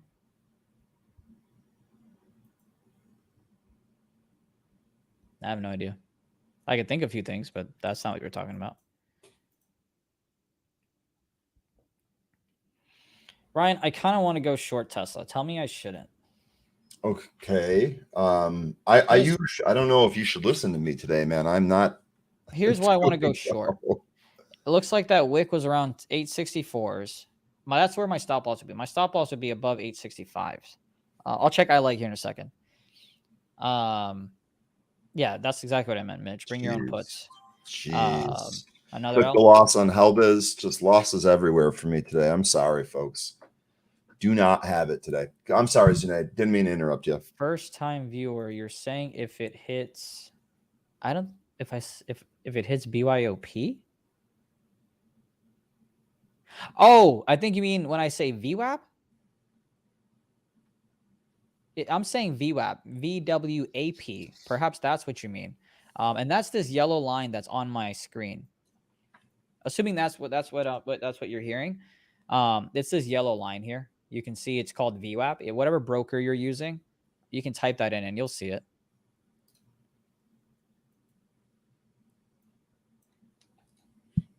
Yeah, it's a VWAP. VWAP.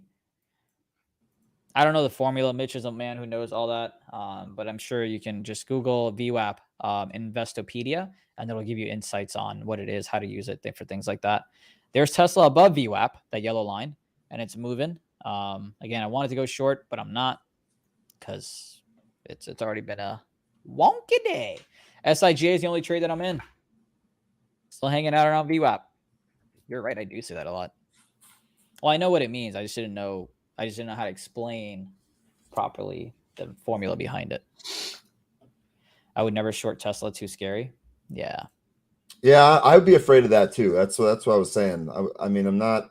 I wanted to long time. I've always thought Tesla is overvalued, and its stock has kept going up in my face, and I'm too scared to short it too. See, here's my freaking struggle. It's above VWAP, so I want to go long. And but like, I don't know. I'm gonna cry. It's okay. Oh, don't cry. Can you imagine if I cried on stream? I mean, I could imagine, but I don't think that would happen. No. Oh yeah, that's right. I lag. I'm sorry. I forgot about that. I told you I'd look at that. All right, cool. Look, I lag. I like it. You're seeing higher highs on the 10 minutes. You're seeing it be around VWAP. Your stop loss to me is kind of simple. You break 440s, shit, call it 433s. And you go ahead and stop out. You're risking yourself about 15 cents. Your first take profit, I would say, should be around 460s if that's the type of risk reward you want, but definitely around 465s in case it can't break the high a day. But I like it. I don't know if it's the A+ setup because there's not a lot of whole numbers to kind of necessarily bounce from, but you see the $4 though, that came into play beautifully around the whole number. But not bad. Not bad. Do you guys really cry? Oh yeah. Are you kidding me? I mean, not on stream, but in Not about life. stocks. Oh yeah. Well, no, I definitely did in 2020. 100% had a meltdown. Oh, I did not. Oh boy. Yeah, that was ugly. I was long some stocks on margin, swung them. I went to get Chipotle, cried on my way back. I lost $2,000 in that 20-minute trip. Yeah, not pretty. Not pretty. Not Ouch. pretty. Yeah, man. I'm telling you, that day was tough. That phase was tough. Not even a day. 2020 was an touching odd VWAP. time, no question about it. Qs are touching VWAP. All right, look, I'm going to go short. If it works out, great. If not, I'll cry. It's fine. It's okay. But I am going to manage my risk here. I'm going to go ahead and take the 317 shorts expiring tomorrow. I got filled at 307. 307 is my fill. I'm a man. I'm going to go ahead and grab some more. 308 is my fill. Stop loss is going to be if this 10-minute candle closes above VWAP. But let it be known, though, I'm about to set a record for the most L's. No question about it. Because SIGA is now coming down. Yeah, Rosie, Oh, this is not uncommon. A lot of people, 2020 was crazy, and a lot of what you bought just kept going up. In fact, a lot of people had really good 2020s, didn't realize the tax burden that they were going to be on, had a rough 2021 or 2022, and ended up net, the same or negative. So gonna go ahead and get out of SIGA as I promised. If it breaks the VWAP, I will be out. That's what it's looking to do. Could not break above it. It's outside my yellow box. Ladies and gentlemen, you are witnessing history, and it's not the type I'd like to make.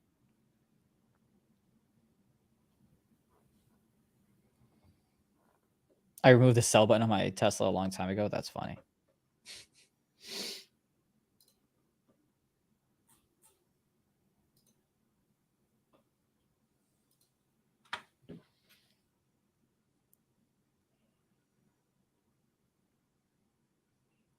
Rumor is that Serena Williams is retiring after the U.S. Open.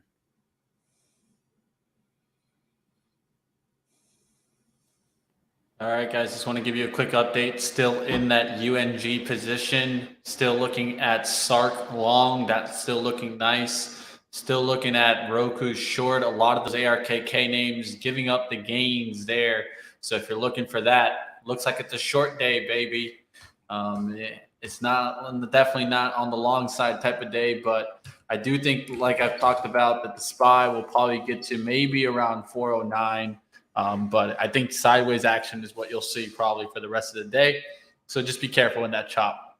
Yeah, cash is definitely a position. No question about it. Can you guys tell SPY? What do you want me to tell SPY? Or do you want me to talk about SPY? Because right now I'm in those Q puts. And honestly, I should sell these at a 2% gain just so I can have a goddamn W on my freaking sheet. But it's not the way I live life. SPY, though, I'm going to assume it's near VWAP. Yes, it is. It's above. That's interesting, as that's above. Qs are below. Knowing my luck, I'm going to get screwed here. But it's fine. I am up. I've got 2 contracts since it's been a wonky day, and I'm up $7. I mean, with taxes, that'll give me something, you know?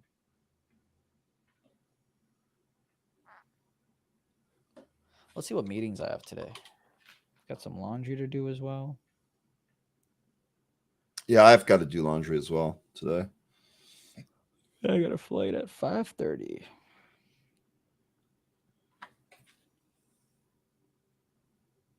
I told myself today I will not flirt with missing my flight because that's what I do every single time. But today we will be adults and we will make it out there with plenty of time to spare.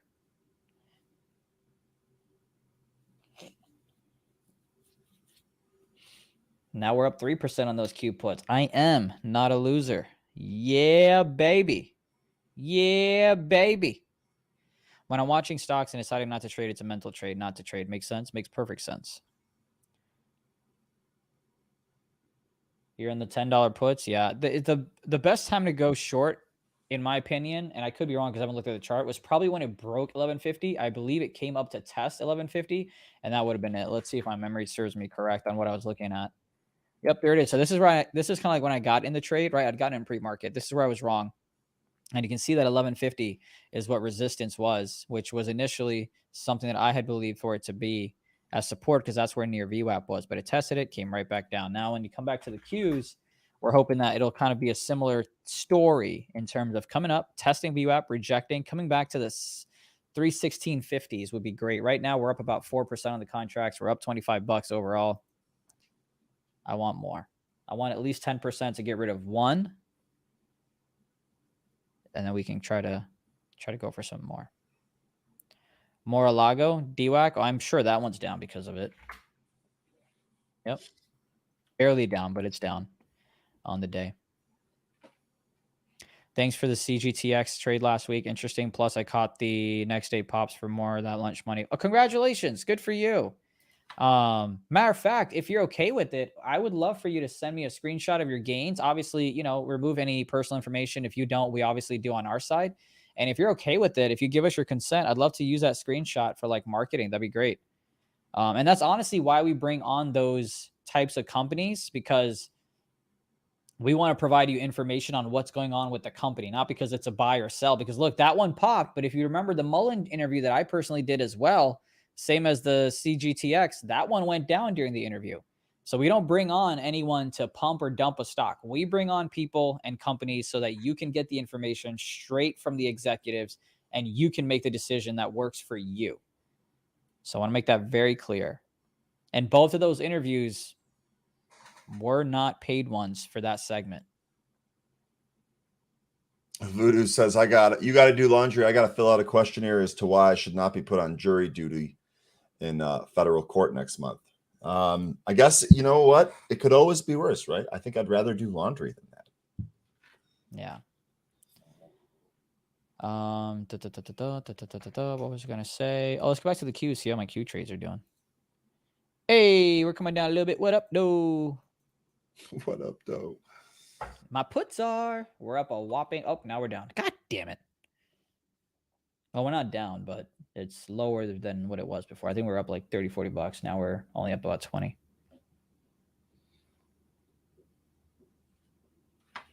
Doug, the interview of CEO IMPP. Yeah, that was an interesting one. The man's internet was a little choppy, so it was a little tough. But I know the chat was active for sure. All right, Qs, you're getting buyers stepping in here. I don't like it. Here's what I don't like about the Qs. You've got higher highs so far, just on the short term, obviously. But I still want this. You know, I'm going to draw a line because I believe in crayons. Boom. There's my line. Now the Qs will absolutely not go above that line. Watch it. No, David, I'm not sleeping. I'm not really trading anything. It's just literally, I think every single trade that I've taken, except for one Helbiz trade, has been a loser. And so I'm just kind of stopping. I just don't have it today. I'm trying to watch the scanner. I'm trying to watch some of the different setups here in case that changes, because it can always change. By the way, just as we're talking, HRTX through the highs here. Not in this though. Looks like 432 snap might charge this, but we'll see. So just doing whatever I can to kind of reset myself and wait for the next setup. Not been good so far though. Definitely not sleeping. Coinbase let me know that I have received my monthly USD reward. Let's see what it is. A whopping, I don't think I can show anything personal on here. Yeah, I don't know if you guys can see it, but a whopping $6.41 in rewards. So honestly, I made money somehow. What do you get the rewards for, Zunaid? I have USDC in Coinbase, and I guess they pay you some type of interest. I didn't know about it. Oh, cool. Yeah, because in case I need to send Bitcoin, I just convert it and then send it, whatever. So I have some money just in Coinbase hanging. How much do I even have in here? Yeah, just a little bit. Q puts though. Come on, baby. I want to say come to mama, but like I'm not mama, but that's fine. Then they charge you tax on it. Yeah, so from that $6, I guess I get to take home 2. Winning the lottery is the only time billionaires go and get taxed properly, but you know.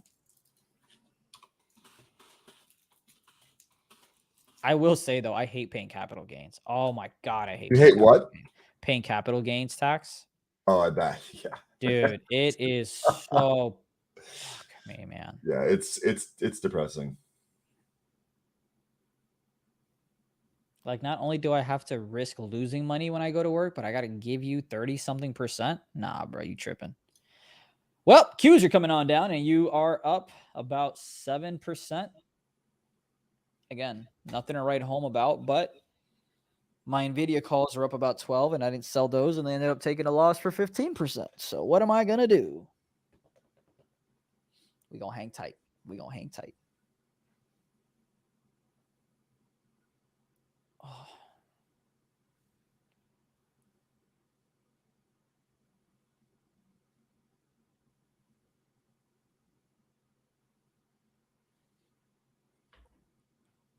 Greetings from Germany. With capital gains tax at 25.6, adding church tax. What church? Well, first off, hello to you. Yeah, welcome from Germany. That's pretty badass. But also, I'm sorry, church tax? Like you have to pay 25.6 plus 26? Like you're looking at a 50% tax? Zunaid, we just sold 2 rentals. Our cap gain is really stupid. Oh my God, I can only imagine. And as a day trader, I'm not out here holding jack squat for longer than a day, if even that. Qs, of course, are bouncing. Now, instead of being up 9%, we're up 4%. And knowing my luck, in the next 2 minutes, we'll be down 20%. No, half a percent or something, I figure, for church. I mean, some religions, you know, have you pay a little bit more if you want. Zunaid, you do 2K20 commentary, right? I saw you on FL rapper type music video. You saw me on a music video? Now you've made it. Wait. Daddy Backstrap informing you that you've made it. Wait, can you send me the link? I don't know what you're talking about. Yeah, I want to see that too. Send me the link. Yeah, I guess send it tight, you know, put it in the chat because I genuinely have no idea. We had, which rapper was it? We had Cida Baby come out and play 2K a month and a half ago. I wasn't a Twitch commercial. I just didn't know about it because I sell my soul to 2K League and they do whatever with my face. But send me that. Now you got me excited. I was interviewing the rapper. Oh, I was. Okay, yeah. So I was interviewing Sada Baby. But send me the link, though, if you find it. I didn't know I was in a video. All right, Q's bouncing from that 316.50. Good RX, man. Wow. Retraced the entire move Here, of you want me to that. put you up? Yeah, I mean, this is nasty action right here. Fill the gap. They had a good number last night, and they traded all the way up to. They've retraced the entire earnings print here. Oh boy, that's tough. Tough stuff out there. Ladies and gentlemen, my Qs are now Ooh, worth ATRA. This may be curling. Sorry, Zunaid. I less just than interrupted 1%. you You're again. fine. You're okay. Dude, you're fine. My Q short is now down 2%. Who told me to sell? Should have listened to you like I never listen to anybody. Somebody told me to sell my Q puts. I didn't. Kind of want to be stubborn and grab some more. Not going to lie. But we're going to hold it here. I have a question. If I do 10 trades in a day, 2 trades, I gain $20,000 profit, and 8 trades, I lost $20,000 in the same day, do I still have to pay tax? Yes. Well, just from that trading day, no, because you have a net loss, right? So just like if that's the only day He's you going to traded get in hit your with life, wash sale unless he's marked to market. well, I guess, yeah, that gets complicated. So what's the status of your trading account? Yeah, because the wash sale rule prohibits you from rebuying a security within 30 days to write it off as a tax loss. Mark to market. I just typed it in the chat. Look it up. Talk to your CPA about it. That's a good question. But I'm not a tax marked to professional. market. I'm not a tax professional, so don't take advice from non-tax professionals like me and Zunaid. Like Zunaid said, ask your CPA.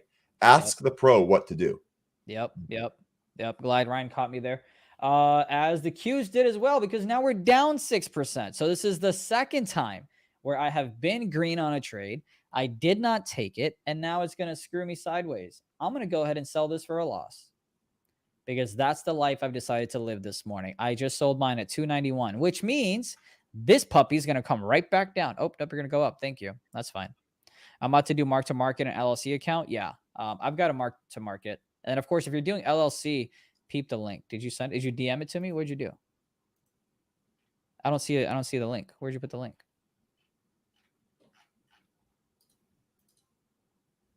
I don't know if I see the link.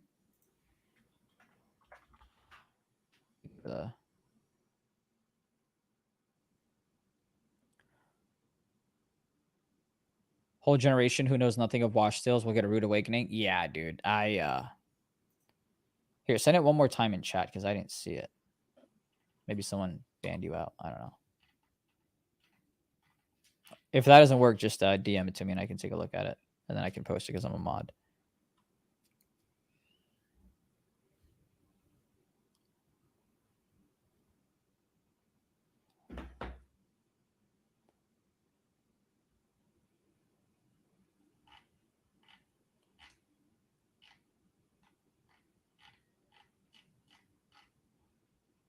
Yes, Pablo. Yes, as I said, I'm letting this go. I will let you know. You do not have to ask every day. I will let you know when I am stopped out. My trade is free. The remaining contracts that I have cost me nothing because I've already locked in gains. So not really sure that I would really take a loss here. I would rather wait the 70 some days to see if this ends up moving in my direction. 73 days to move towards 14, and I'm already break even on the trade. So I'm not going to stop out on this. These will either make me profit or they will expire. Before I joined Benzinga, wait, what happened? Before I joined Benzinga, when I paid for Pro, I 100% wrote that off. So you, again, talk to your CPA, but the Benzinga Pro stuff you pay for, any of the subscriptions, your margin payments, your commissions, all of that can be a write-off. And of course, I'm treading carefully here because you should talk to a CPA and not some random dude on Twitter. We are not YouTube tax professionals. Thus, you should not ask us for professional tax advice. Yeah. What is a huge bounce squeeze? I would assume that it's a to the upside. That's fine. We're not going to laugh. I believe that's to the upside. It's because it's bouncing, right? You'll often hear another term called the debt cat bounce, which is, I assume the analogy is that if you go ahead and throw a cat hard enough to the floor, it's going to bounce back up. But the cat is dead, so it's going to come right back down. It's just kind of like a short-term thing. But yes, when someone says you're getting a squeeze in a stock, imagine you squeezing something and it's moving to the upside, not the downside. The Qs are coming a little bit back down. I'm not going to grab. Yeah, I am. God damn it. Should I? Should I not? Fuck. Oh, Chris. I don't even want to repeat that, but that's hilarious. What did he say? Yeah, don't get a. Oh, okay. You almost read it aloud. Sure did. What if you squeeze a dead cat, though? You might get some watermelon slice on your face, if you know what I mean. Does Slack trade on market? As in, is it still publicly traded? I believe they no longer are. Oh, looks like they are. Maybe it didn't close. They were bought out by somebody. PETA will be in contact with Zunaid shortly. Yeah, seriously. I didn't say like you should. All right, relax. I've already had the R. Kelly comment. I can't have more. Harrison, you don't want to add to PLTR, Ryan? What's that? Harrison asked, you don't want to add No, to because PLTR? if I add, then the trade's no longer free. I would actually need that move to work again. I'm still in this trade. It's weak, man. I don't know what else to tell you. Earnings, bad earnings, it's weak. This thing's already been down to 6, so it can definitely go lower from here. I don't need to lever into this anymore. If it rebounds, one of the things is that they've got defense contracts, so there's the possibility that we just wake up one morning and there's a really nice recurring revenue stream from a defense contract that they get, and that could change things. But right down here, I don't really think there's any reason to re-add to this. I went ahead and grabbed some more Q puts again. I already told you guys I'd grab one. I grabbed another one. My average price on those Q puts is $3.12. So is it revenge trading? Open to interpretation. The reason I'm in these, though, is because the 5-minute candle closed below VWAP, and I'm hoping that we can continue and visit 316 and some change. But, dude, I am over something. Yeah, Harrison, the long and short answer is that I don't want to put any more money at risk in that trade. I still have money at risk there. I've done a good job managing that capital so far, but I don't want to put any more on top. There's no just because it's down is not a good enough reason. There needs to be something else. I did see some more unusual option activity, but like I said, I already have money at risk there. Oh boy. Do you guys use moving averages to set up your intraday trades? Yeah, I do. I like to. So this is Ripster's Clouds. He has a lot more than what I'm just showing here, but this is what I have here. You can see on my settings. Take a screenshot here real quick if you want to be a part of it. What's up, buddy? What's up, guys? This is what I use. This is my EMAs. However you want to see it. There you go. I like SQQQ here. Just want to let you guys know. Jim, I need your email, man. I asked you to send me an email yesterday. I don't know what it is off the top of my head. I need you to email me. I need to get you in there and fill it out. Please send me an email. All right, guys, long on the SQQQs. Long SQQQ. Average is 39.09. Looking for this to come back up towards the 39.40s. We'll sell some of it there. Is yours Ryan at Benzinga? Ryan Faloona at benzinga.com. Yeah, some of them have last names, some of them don't. All right, so still have my UNG just to kind of keep that also in check. Still have that from 2690s, just letting it work. Sometimes it's better to just let the trade work than rush towards the profit tier. Is one of those that I'm just letting it work. So I'll show you guys UNG here. We'll see if it gets back on up through that. And then, of course, also taking here SQQQ on the pullback. Judge, you're already in. You were in from playing last year. Check your email and log into your you're good to go. Yeah, I dropped my email. Just log in. I dropped my email as well. It's pretty much my name, Zunaid at benzinga.com. Boom, baby.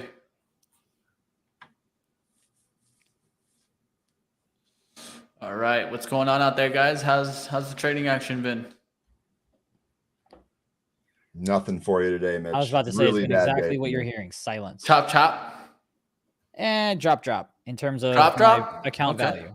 But we are in the Qs trade though, and we're up a god damn it, bro. These contracts just don't freaking move when I'm winning. They're only up about 4%, but Nice little raise there for SQQQs. Probably seen the Qs come down there. Let's see what happens here. Do we pick that next leg? Did Sox S ever come back? No, man. That thing just kept pushing there today. That was a good long if you guys were able to get that today. In the pre-market, it looks like you had a drop right before. That probably would have been the opportunity, but I don't even know if this price action is legit. I have to check it out.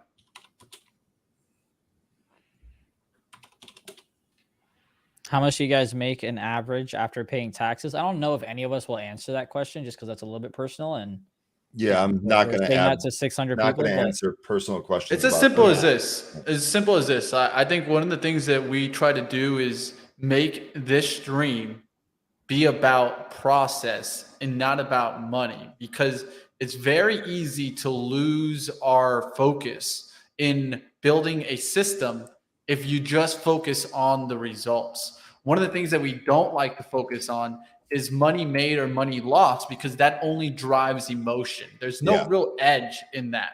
Now, the edge lies in the system itself, because like always, I mean, what you want to be dialing into is a system and a process approach. Now, one thing that we will tell you is if we're taking half, or where are we looking at levels that we like, because that's just what we like. But what we're here for is not for copycat trading. We're not here to teach you exactly how we trade and you just copy us. And we're also not here for big wins and big losses. That's not what we're here for. We're not here to kind of show you the Lamborghini in the back, even though, you know, we could take it for a spin. We're here to give you guys the lessons to continue moving forward. And how is that? From learning from our experience. When we win or lose, we're going to tell you why we thought we lost or why we won in this. What were the strategies we were looking at? What was the mentality that we had going in? That is 10 times more valuable than me just telling you, hey guys, I made $20,000 on this trade, because that's only going to create emotions. And one of the biggest emotions that creates, which is one of the worst that I see out there in day trading, is what the competitive mindset between each trader. Then all of a sudden I'm comparing myself to Zunaid. Then all of a sudden I'm comparing myself to Ryan. And that's not what you see Ryan, Zunaid, or I do. You don't see us getting upset with the other because one of us had a good win or loss. And that's the important thing too, because we're here to support each other, be a growing community. And if you don't feel that that's for you, well, the door will hit you on the way out. But I'll tell you one thing, this community will continue to grow because people out like you guys in the chat, like Christopher, Jay Rice, Neil, Wellness Matter, Checksman, a lot of people in the chat, always helping each other out, trying to continue moving forward. That's what we're here for, guys. So smash the like if that's what you're here for also. All right, guys, I'm going to get rolling. Not a great day for me.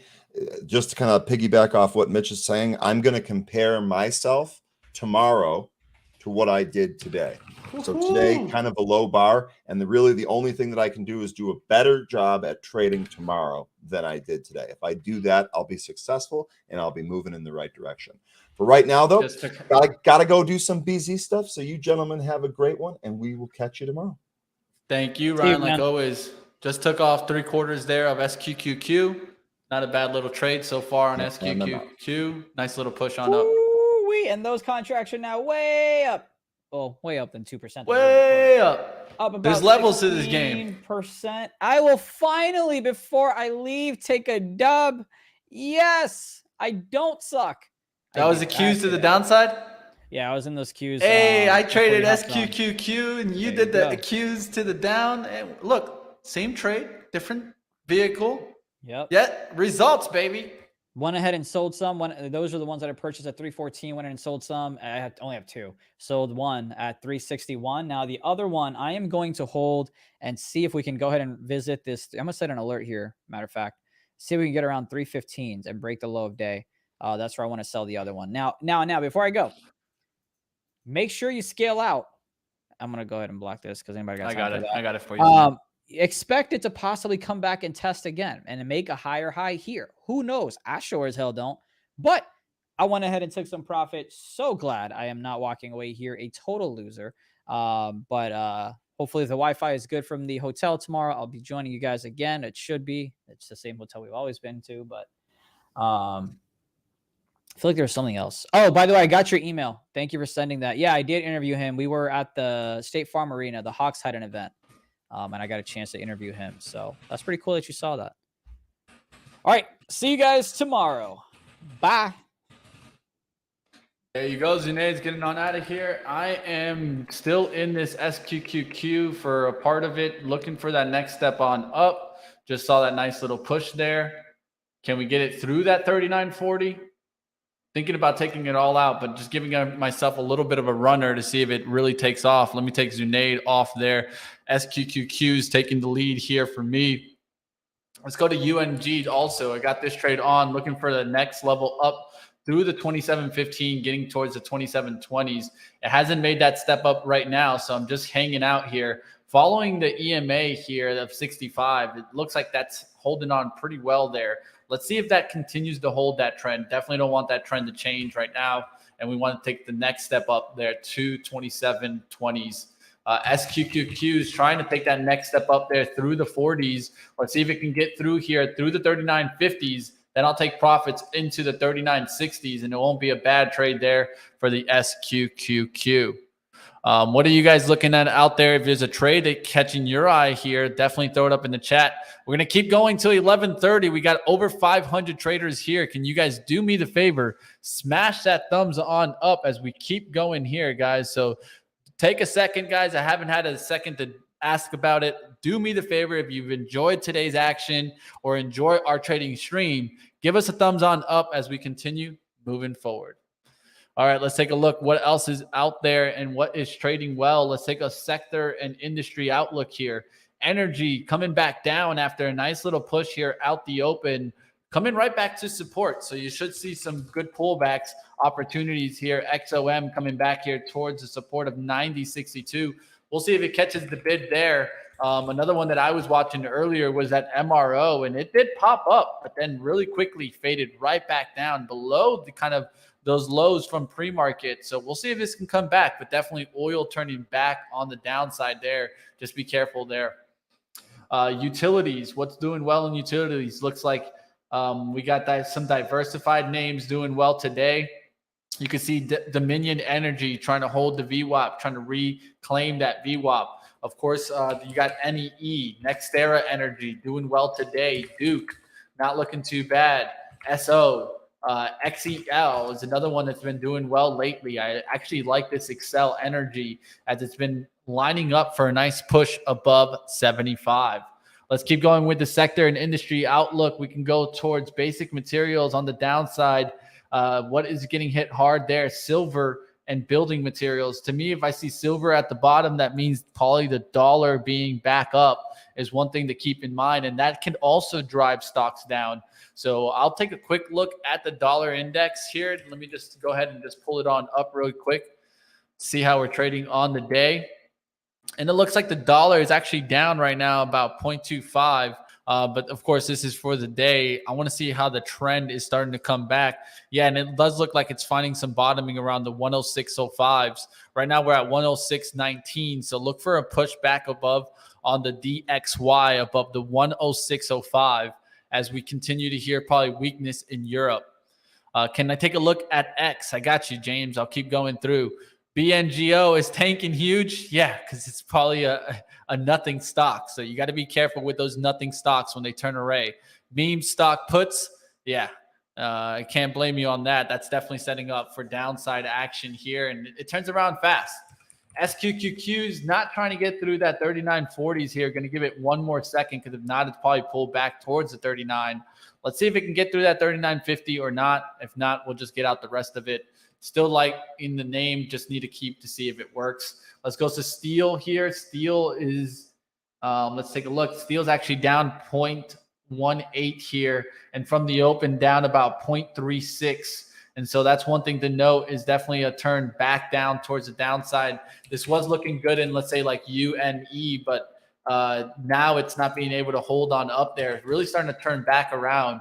X cracking today. And so you can see it here. It's already made a huge run lately. It's up about 40%. So you could get some pullback closer towards the 23 today instead of that breakout above the 24. So it doesn't mean that it's coming all the way down to 20. I wouldn't say that just yet, but definitely you could see that pullback come closer towards 23 today. We'll see what happens there on the X. All right, hit the like button. Let's keep it going, guys. Let's take a look at some other plays that are out there. Technology down about 1.48. What is down from the open? Semiconductors and semiconductor equipment. Kind of an easy play here. If you were playing these to the downside today, you probably found a lot of these with some good opportunities. Look at this VWAP fade on AMAT. Really nice opportunity there to get short on that. ASML off the VWAP. Shorts off of that. That looks really nice there. Let's take a look at some other names here. OLED.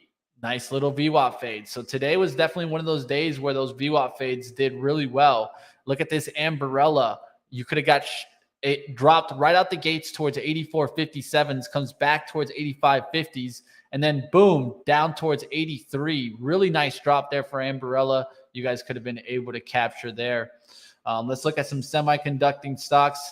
Nvidia down about 4%, could break that 170. I talked about early on, if it broke 172, you could get that next level towards that 170, and looked like TSM is the weakest one. And I definitely think this was a great opportunity to short in the 88s. I've been talking about this for some time now.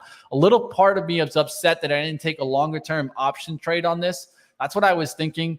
Give myself 3 or 4 months, short on TSM, back down to 76. And it's headed on that direction, downturn now. And after it cracks here through the 86 and through the 84, it could easily be back down there towards the 80. 1, 2, 3 tops. It tried to get back up there through the 88s, couldn't get up there, and now rejecting down. We'll see what happens on that one. I definitely do like it to the downside. QCOM's another one that I was looking for some downside action today. And look at this. Pops up at the open, really giving you a level to go off of. 146.50s was a resistance.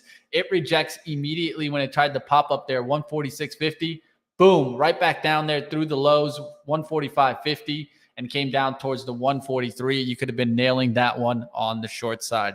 So a lot of these tech names, easy shorts out there to nail.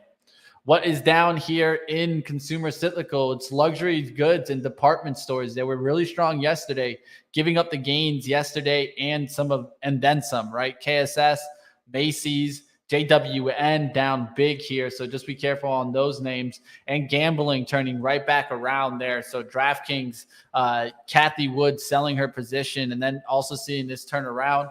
You can see it also in Penn. Penn was really strong yesterday, gave a nice pop, and then all the way right back down today, seeing that weakness come back into the casinos. And did we see it show up into the cruise lines? Yes, we did see it show up in the cruise lines.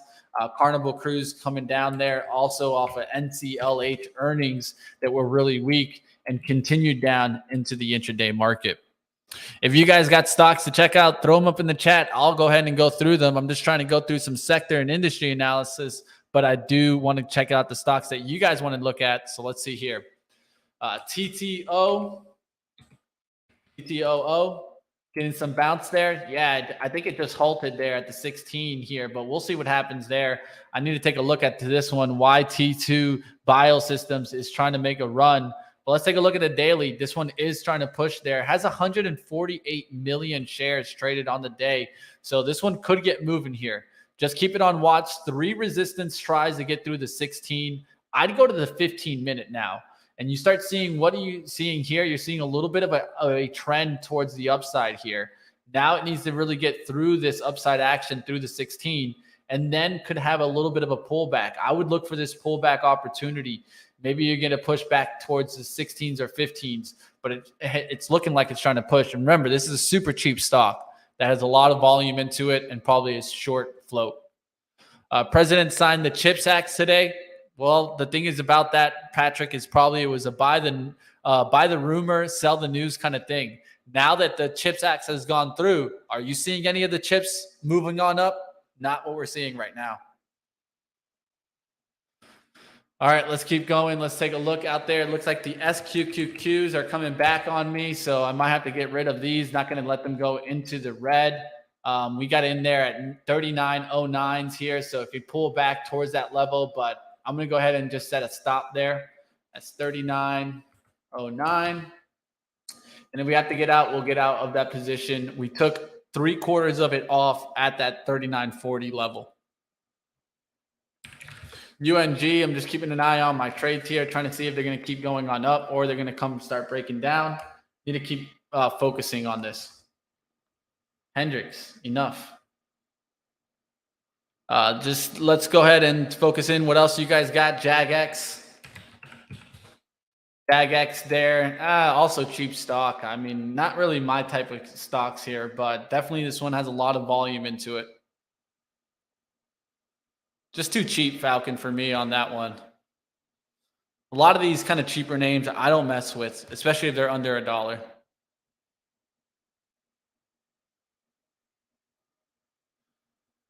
WWCD, what would Kathy do? Probably buy the dip. There's SQQQ stopping me out, break even on the rest. It came right back towards that 39, what I thought could possibly happen after that reject from the top breakout. It wasn't too bad. I got 3/4 of it out there in the 30s from the 39.09s. Nice little gain there. Still holding that UNG, but it is starting to come back here. Just got to keep it on watch. Not going to let it break through the 27. I'll let it go towards 26.98, but we have an average of 26.90s. That definitely will not break through there. Going to give it the chance. If it doesn't go, it doesn't go. It's okay with that.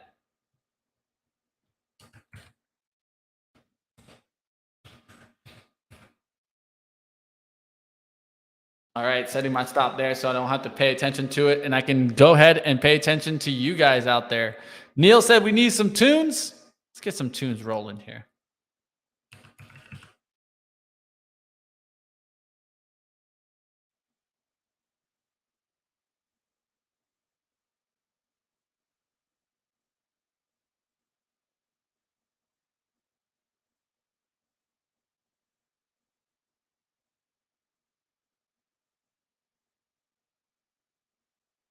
All right, there's a little pop there for UNG, getting up there towards the 27.15s. Let's see if it gets up there towards the 27.25s today and let it keep going there. All right, let's get some music going here. Trying to get some tunes rolling.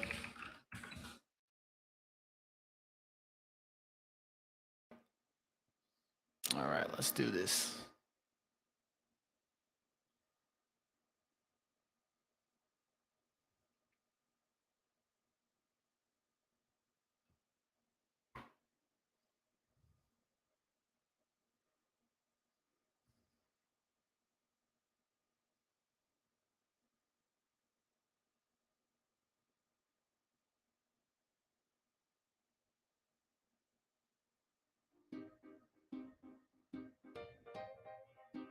Little tunes coming in here, watching this UNG trade, trying to get it through that 27.15 level. It keeps rejecting towards that next level on up. Been in this one for since the very beginning here, guys. I got in this one at 9:57. It's now 11:16. Been in this one for about an hour or something, more than an hour. I'm going to continue going, and that's what I like to let trades work a lot of the times, especially if they're not coming back towards my break even, just giving them the chance to continue on the way. Could get towards that next level. Mitch, I'm watching steel stocks. Can you tell me what index I should be watching? Well, that's hard because there's probably an ETF on steel that you could be watching, but I don't know if they work as well as what I like to do, which is just look at an index overall. It's not weighted. And so this is why I like my TC 2000 and the way it sets it up for me. It has these industry indexes already made for me. And so I just focus on that, and it's not weighted, which is an important thing. That's the thing about ETFs is sometimes one will be weighted more a stock, and that stock moves the ETF more than the other stock. So I want an equally weighted outlook on the index, and I focus on that. I can always show you that through TC's industry index, but you would have to look at your own platform. Does it have indexes on those certain stocks?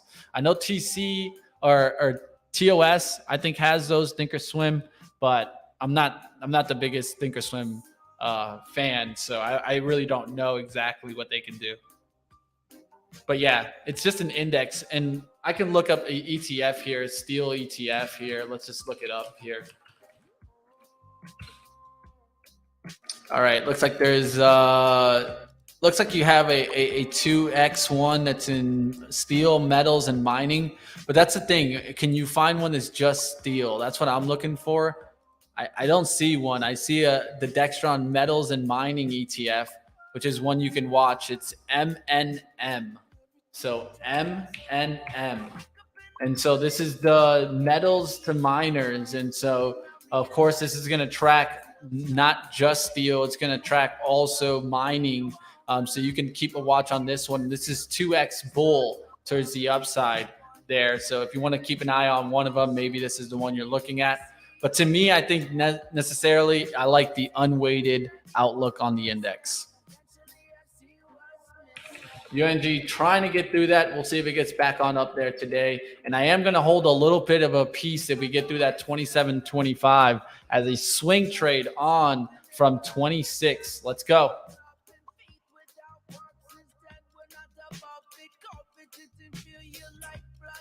Apple ripping. I wouldn't say ripping, but let's take a look here. Nice little push back towards the resistance. It's not a rip, but it is a nice little push. We'll see if it gets on up there.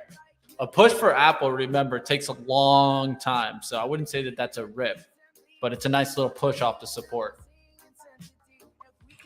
SPY trying to come back towards the same levels, right? And so it's very similar to the overall market. We'll see what happened with the Qs. Do they find some bottoming here and start getting some bounce for the rest of the day?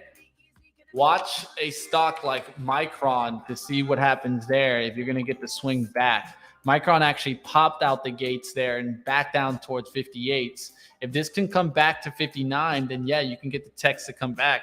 But if this keeps leaking, watch out.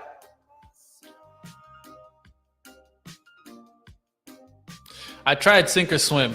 I sank. No thanks. Yeah, honestly, not my kind of tea. I don't like TOS. I call it the POS, but I mean, to each his own. If the market's bouncing, maybe, yeah, you'll find GME bouncing, AMC bouncing. But the question is, will they squeeze again? That's the question you need to be asking yourself a little bit more. I don't think they squeeze again, but hey, to each his own.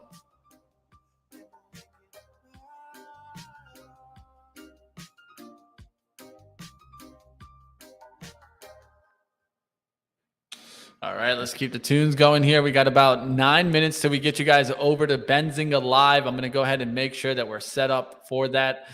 Definitely tune in, guys. We're going to have a great show for you guys talking about trading coin into earnings, CPI preview. My man AB is going to do it all on Benzinga Live coming on next. There you go. It's set up there for you. All right, let's set the tunes back here.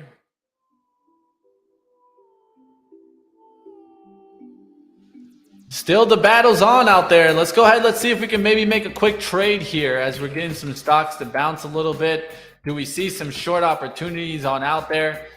Roku was a nice short today. Just kind of got stopped out at the open. That one's going to frustrate me a little bit. But hey, it just goes to show me smaller share size, giving me a little bit more room in the volatility would have got me around this. I went a little bit too big. That's why you get stopped out sometimes. Etsy getting a nice little lift there. I don't know why, but nice little push. Energy, remember we talked about those. Those could start coming back here and finding some bottoming on the oil names. This is looking interesting for me.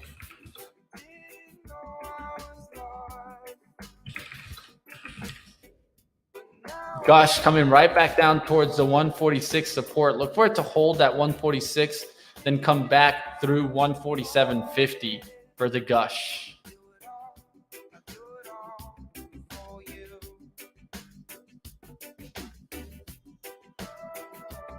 Don't we all, Quantum? Don't we all?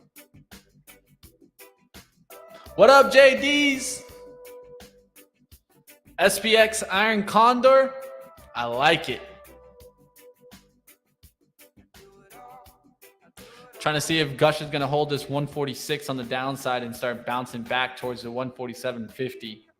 That's what's going to bring oil back. If not, drip would be the move to hold the VWAP and going through 19. I love these kind of sometimes taking a look, and it just shows you that there's always two sides to the trade, right? Drip looks good towards the upside, but at the same time, Gush looks good. And so that's life, right? I mean, you're going to always find these trades. There's always two sides to the trade. Stephanie saying Walmart looks good right now. I'll take a look at that for you. I see Stephanie W in the chat. If you're new to the stream, say hello. Put the subscribe and hit that bell if it's your first time here. Let's go. Take a look at Walmart.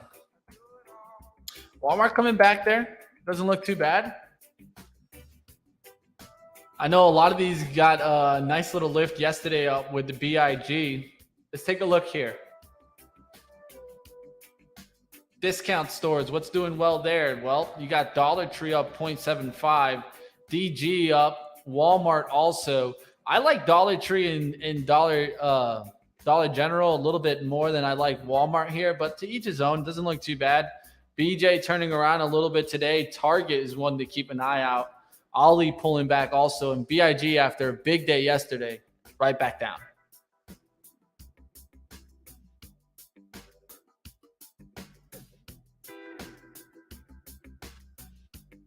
GIS. Yeah, General Mills. Look at that little push there. Value trade doing well there. On that one, it's hanging well today. Didn't expect to see that.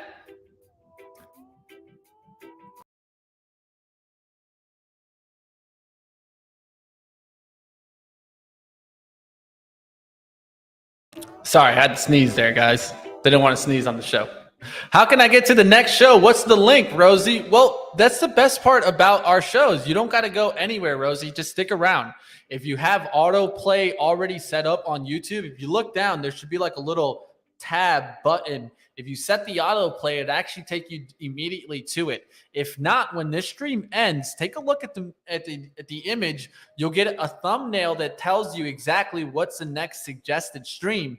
That's going to be our stream. You'll see Benzinga live there, so you guys can continue on throughout the day just following Benzinga coverage. And then, of course, after Benzinga live, you get my next show, Stock Market Movers, which is just, all myself going through the headlines and getting to the expert opinions that you guys need to hear to stay in the informational edge. I got two great experts on today that are on all the major medias. So if you want to catch them today on Benzinga, come on over to Stock Market Movers.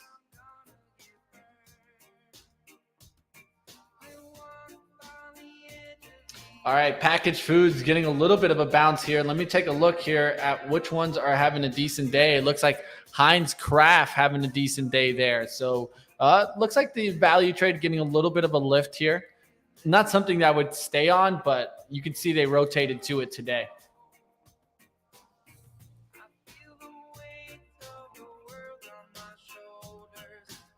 Yeah, it automatically puts you over. You don't have to change anything. Normally, you just kind of stick around and you'll get the next song. The next show. I said the next song. Just like if you were going to listen to the next song. You just let YouTube take control. All right, UNG still fighting here, guys. It's just battling, trying to get up through that 27.15. Cannot get through it. There's a seller up there that is just pesky. Let's see if we can rush through him and hold towards the 27. We don't want to see it break 27.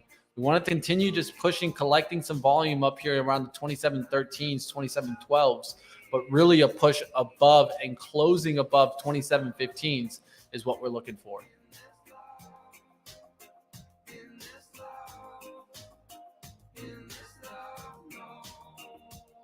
Yeah, as long as I did my job, right? All right, there's a little push. Come on. Get it through that 27.15. Let's go. Let's get our nice winner on the day.